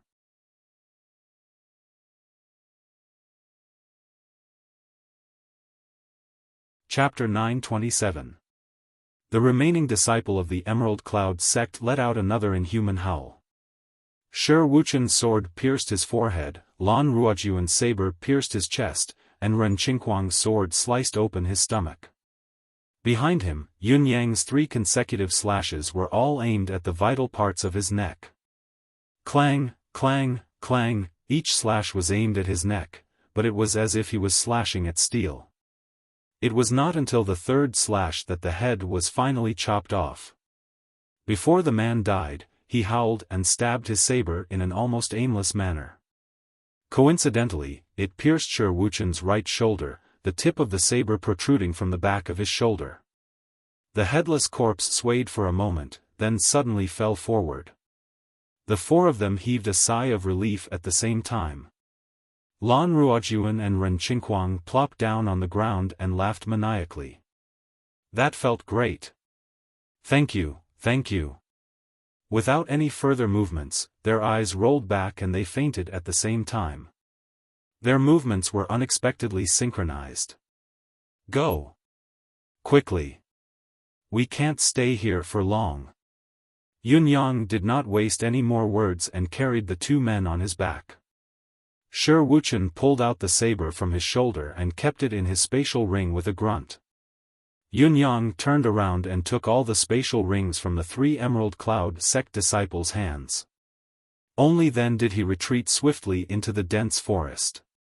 Almost at the same time, the sound of clothes fluttering in the air could be heard from afar. Who's there? However, there was no sign of them. Why are you here? Why are you all here? Lan Ruojuan and Ren Qinghuang woke up very quickly.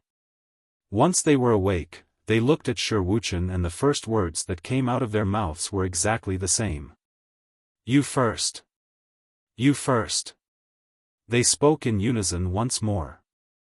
Yunyang looked at the three of them with interest, as if he was enjoying a long-lost memory. At this moment, Yunyang could feel the camaraderie between the three of them. Although it could not be compared to the love between the 9 Supremes brothers or the brotherhood of the 10 Court Yama kings, there was still a sense of sincerity. You, Shi Wuchen, have disappeared for 3 years without a trace in the martial world. Looks like you've been doing pretty well. The rumor that you've been severely injured and died is obviously not true. But how would someone as carefree as you know what kind of life we've been living in these 3 years? Lan Ruojuan smiled bitterly. The Celestial Luck Banner competition will begin in another 4 months. What's more, this time is different from the past. Countless sects are restless, either intending to upgrade their Celestial Luck Banners or planning to protect their Celestial Luck Banners from falling. As a result, the participating disciples of the sect naturally went into seclusion, but because of this, there were many empty spots for true disciples. These ordinary disciples with Celestial Luck Banners are like madmen, pouring into the Jianghu and risking their lives to improve their strength. Shi Wuchen sighed.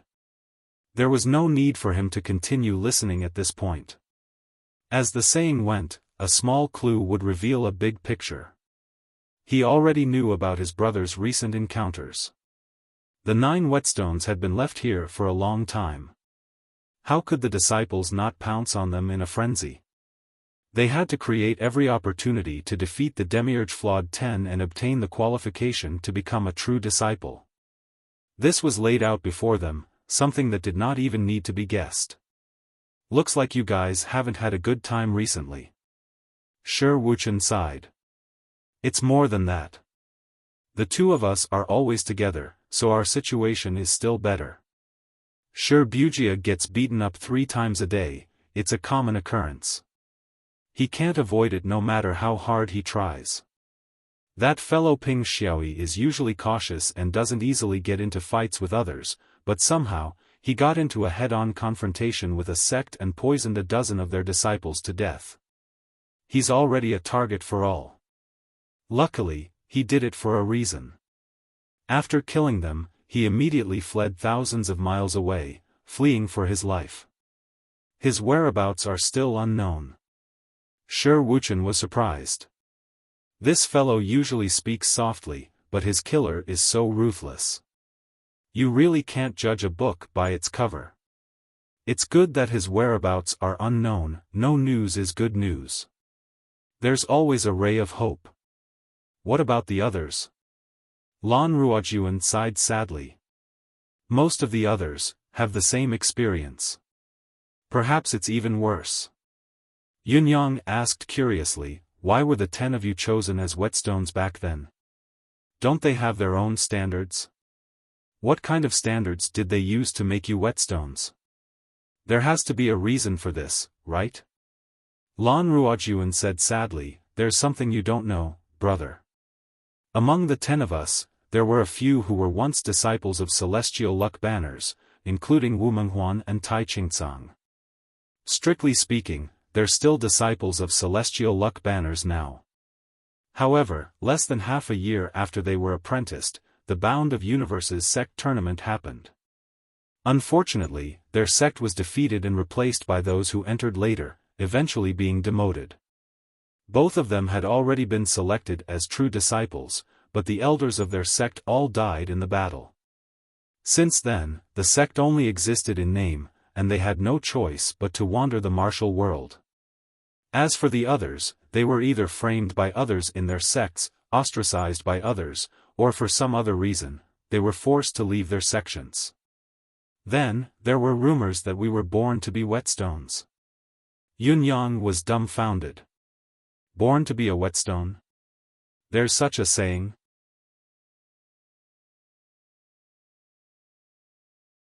This saying isn't false, but the so-called whetstone refers to high-level cultivators who have reached a bottleneck in their sect and can't break through. They have to be high-level cultivators who haven't been able to break through for more than 50 years and have no hope of breaking through again. These cultivators are at the highest level of their cultivation base at the right time. Furthermore, they're rich in martial world and combat experience. Knowing that their cultivation base has no hope of breaking through and wanting to leave a legacy, they usually choose to become the sparring partner of their sect's disciples of the same level or a lower level. Most of them are whetstones.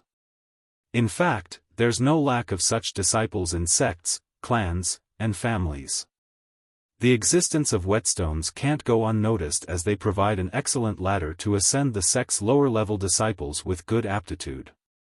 Yunyang nodded and continued to ask, "This saying is easy to understand, but aren't you natural whetstones different from the ordinary whetstone disciples of sects and families?"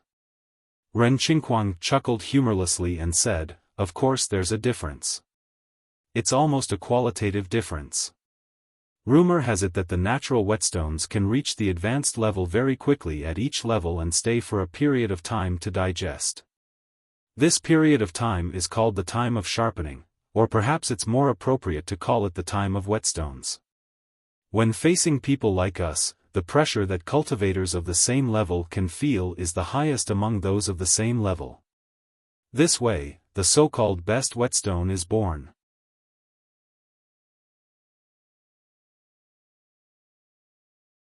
Chapter 928. Yunyang chuckled. "It doesn't matter whether you admit it or not. Time and reality are the only evidence to prove the validity of this statement." Lan Ruojuan paused for a moment before saying in a low voice, "That's the truth. It's as if fate had played a joke on us. After we were chased out of our sects, almost every disciple who came to challenge us achieved a breakthrough in the midst of battle. Even until today, we still don't understand how they could achieve a breakthrough. But they really did achieve a breakthrough in the midst of fighting us. Actually, it's not uncommon for such a situation to happen to those who were chased out of their sects and destroyed. Picking on the weak has always been a deep-rooted human trait. However, this situation was the most obvious for the 10 of us. It became a disaster that belonged to the few of us." Shi Wuchen was speechless. "It was the same for me. I fought 3 battles consecutively, and all my opponents achieved a breakthrough, without a single mistake. I'm speechless and helpless. And me, I was 5 in a row." Ren Qingquang looked like he could not bear to look back. Yunyang looked enlightened as he said softly, "It's no longer important whether you admit that you're natural whetstones or not. The key is how others perceive it. What I'm curious about is, how did all of you band together? Is it because of the saying that you're natural whetstones? Of course not. We didn't have much contact before this. Even the saying that we're natural whetstones was only spread within a certain area. As long as we went to a relatively unfamiliar area, we could avoid fighting, or at least the number of challenges would be much lower. However, after that fateful encounter, the 10 of us entered the crippled heavens land from different directions in search of treasure. The most ridiculous and unbelievable thing was that the 10 of us really obtained a fortuitous encounter in there, and it was actually a special fortuitous encounter that belonged to the crippled heavens and incomplete heavens land." Shi Wuchen's face began to contort as he said this. The so-called crippled heavens and incomplete heavens land is fated to be incomplete. Ren Qingquang chuckled coldly. As for the heirs of the crippled heavens and incomplete heavens land, they're usually the ones with the highest level of comprehension. In battle, they're flexible and flexible. Yun Yang's interest seemed to grow as he chuckled. Now, even I can't help but suspect that all of you are natural whetstones. Otherwise, why would such an interesting opportunity fall upon you? Lan Ruojuan shook his head and said in a low voice, after much reflection, I've come to a conclusion. The disciples of the Celestial Luck Banner sects are not lacking in resources, cultivation methods, or spiritual energy. The only thing they lack is spirituality in battle. Even if you lose to us, you'll still be able to gain some inspiration. That's about it. It further solidifies our reputation as natural whetstones. When Ren Qingquang and Yun Yang were done, Yun Yang felt like his ears were being blown away. There was actually such an amazing thing in this world, it was truly an eye-opener. Heaven incomplete and earth incomplete. It sounded really cool. Shi Wuchen, tell us about your encounters. Lan Ruojuan said, rumor has it that you were severely injured by an expert and went into hiding. Was that all a lie? But how could you suddenly appear here and save us? And this is my current boss. Shi Wuchen looked proud. I've already joined my boss's sect. We'll work together from now on. Do the two of you want to join us as well? The two fellows' eyes widened. Your boss? Sect? Is it reliable? Whether it's reliable or not can only be proven by facts, and I've gotten proof now. Shi Wuchen boasted. I'm not lying to my brothers, but in the entire bound of universe, only our boss can bring us to the top. As for the rest, we've seen the fickleness of human nature after so many years, haven't we? Think about it, if there's a sect to rely on, what would that feel like? What would it feel like to fight and rush to the top with our brothers? Don't you look forward to it? Don't you crave it? Shi Wuchen was uncharacteristically glib-tongued, trying his best to bewitch the others. Yun Yang, who was standing aside, had a whole new level of respect for this fellow. He had never seen this fellow speak so eloquently. Such eloquence. No, it was not eloquence, it was as if the 5 lakes and 4 seas were hanging on his tongue. His eloquence was not inferior to that of little fatty Qian Duo, the expert in bragging. Yun Yang had underestimated this fellow. Of course, to us, joining a sect and using the sect's power of providence and the Celestial Luck Banner's power of heaven's will is the only way to make up for the demiurge and earthly imperfection. You guys should know that, right? Shi Wuchen's eyes shone as he urged, what are you hesitating for? Just tell me, are you doing it or not?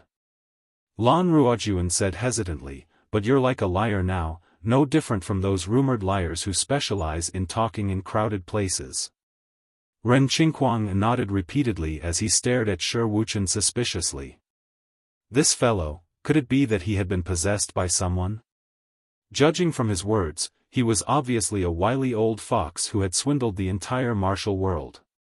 He was no longer the 3 autumn swordsman of the past. How could you think of me that way? Shi Wuchen looked displeased. I, Shi Wuchen, am only thinking of you. We're all brothers, why would I look for you if it wasn't for something good? I risked my life to save you just now, you guys are really. He narrowed his eyes and said disdainfully, you two look so poor now, and you still have the cheek to say that I'm lying to you. Fine, fine, fine. Tell me, what else could I lie to you about?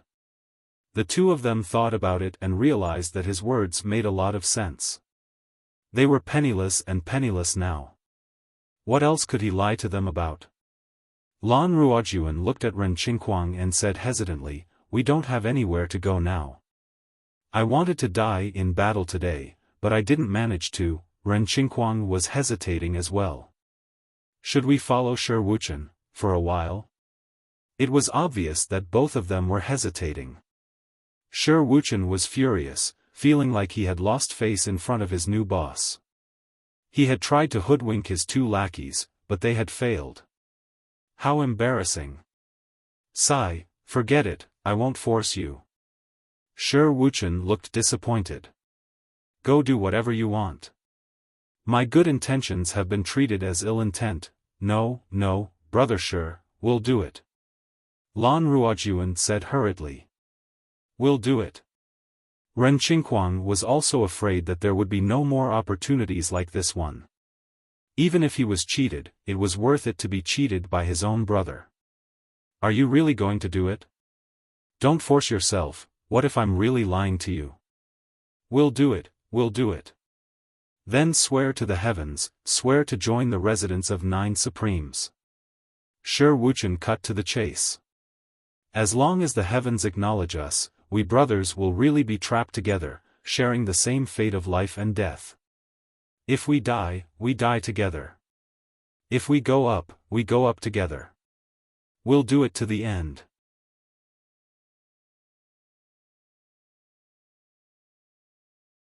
Chapter 929. Ren Qinghuang and Lan Ruojuan fell into a daze at Shi Wuchen's words. This Shi Wuchen, why was he giving off such a weird vibe today? He was completely different from his usual cold demeanor. Could it be that after not seeing him for 3 years, a person could actually change so much? What are you looking at? I'm anxious for you to join the residence of 9 Supremes because I'm thinking of you. If you join now, I have a good chance to fight for a few supreme positions for you, Shi Wuchen said earnestly. Time waits for no man if it's too late. Once a sect starts to flourish, it can grow as fast as it can. What we have today can be considered as providing timely assistance. If we miss this opportunity, we might not even be considered as icing on the cake in the future. Ren Qinghuang and Lan Ruojuan thought to themselves. His words did seem to make some sense. Timely help had always been more touching than icing on the cake. Although joining now was not exactly timely help, it was still better than icing on the cake in the future. All right. Under Shi Wuchen's guidance, both of them first swore the heavens oath to join the residence of 9 Supremes, then paid their respects to their boss, Yun Yang, and officially became a member of the sect. After confirming that they were part of the residence of 9 Supremes, both of them were dumbfounded. There was no other reason than they did not feel the celestial luck banner entering their bodies. Why can't I feel the blessing of the celestial luck banner? Is it because I'm heavily injured that my senses are wrong? Lan Ruojuan was bewildered. Shi Wuchen said with a dark expression, it's wrong if you can feel the blessing. The residence of 9 Supremes is a newly established sect, and it hasn't even built its base yet. Where would the celestial luck banner come from? You're thinking too much. Lan Ruojuan and Ren Qinghuang felt dizzy at the same time. Huh? A newly established sect? Yes, Shi Wuchen said, the residence of 9 Supremes has a total of 5 people, including the 2 of you. He pointed at Yun Yang and said, Boss, me, the 2 of you, and a majordomo will oversee the headquarters and build the base's infrastructure. Both of them swayed uncontrollably when they heard that. Lan Ruojuan held his forehead with his hand. Hold it in. Speak first. Ugh. I'm feeling a little dizzy. Both of them had the same feeling in their hearts at the same time. We were actually tricked into boarding the pirate ship. Unfortunately, he had already sworn the oath to the heavenly Tao, and the heavenly Tao had witnessed it. At this moment, no matter how much he regretted it, it was too late. For a moment, both of them wanted to cry but had no tears. He had originally thought that he would join as soon as possible to avoid the suspicion of being the icing on the cake. Unexpectedly, it seemed that he was at least 108,000 miles away from icing. Shi Wuchen, you. Ren Qinghuang heaved a long sigh and said with a tearful face, you're such a scammer. Ah. Shi Wuchen hugged his arms and scoffed. I'm telling the two of you, don't King fail to appreciate my kindness. God knows how much you've taken advantage of me, and you still have the cheek to say that I'm cheating you in front of me. Humph. In the future, there will be a time when you will be grateful to me. Lan Ruojuan grimaced. Sure Wuchen, I'll thank you now. I'll thank all 8 generations of your ancestors. Isn't it enough to thank all of them once? Do you want me to thank them one more time? Sure Wuchen scoffed loudly and said, it's so hot today. He actually started to undress. Lan Ruojuan and Ren Qingquang smirked. Although the weather was not cold, it was not exactly hot either. It was only March or April, so how hot could it be? Moreover, with Sure Wuchen's martial saint cultivation base, he was already immune to both heat and cold. No matter how hot it was, he would not feel anything. Had this fellow lost his mind? Both of them subconsciously focused their attention on a certain someone. In the next moment, both of them could not help but widen their eyes in unison. As far as their eyes could see, where Sure Wuchen had unbuttoned his shirt, there was a crystal shimmering with a purple aura. The crystal was shrouded in a purple aura and emitted a misty glow. Following the appearance of the crystal, the surrounding spiritual chi of heaven and earth seemed to be drawn in by some powerful force, gathering towards the purple crystal like rivers flowing into the sea. Both of them were people who knew their stuff. As their minds raced, they exclaimed in shock, "Ethereal amethyst?" Both of their eyes widened at once, turning blue and green. They could not take their eyes off it, not even for a moment. Sure Wuchen actually had such a treasure hidden on him? Where did he get it from? Sure Wuchen picked up the ethereal amethyst smugly and studied it for a moment. Once the spiritual energy in his dantian was no longer suppressed, the ethereal amethyst's ability to absorb spiritual energy from heaven and earth was no longer suppressed. It was unleashed in full force, purple aura billowing and spiritual light shooting into the sky. Sure Wuchen quickly kept it away, murmuring, "The weather is so hot, I was so worried that my sweat would spoil my precious treasure. Luckily, it's not spoiled, ha ha ha ha." Lan Ruojuan, Ren Qingquang, what was this fellow saying? What was he saying? Did he know what he was saying and what he was doing? Could he be more smug, more ostentatious? Also, the spiritual chi that he had personally felt earlier, the comfortable feeling throughout his body, why was it gone now? What if he could not feel it again in the future? At that moment, the two of them almost had the thought of killing and robbing him of the ethereal amethyst. Yun Yang, who was standing at the side, was grinning from ear to ear. He did not expect that these two fellows would be easily hoodwinked by Sure Wuchen without even having to do anything himself. What a pleasant surprise. Brother Lan, Brother Ren, don't worry, don't be depressed. You won't regret joining the residence of 9 Supremes, I promise. Yun Yang laughed and said, now that both of you have joined the residence of 9 Supremes, how can I, as the boss, not give you a greeting gift? How about this? He pondered for a moment and said, our sect has just been established, so we're just a grassroots team. We really can't offer anything good. I'll give each of you a small toy. As he spoke, he flipped his wrist, and 2 pieces of ethereal amethyst appeared in his palm.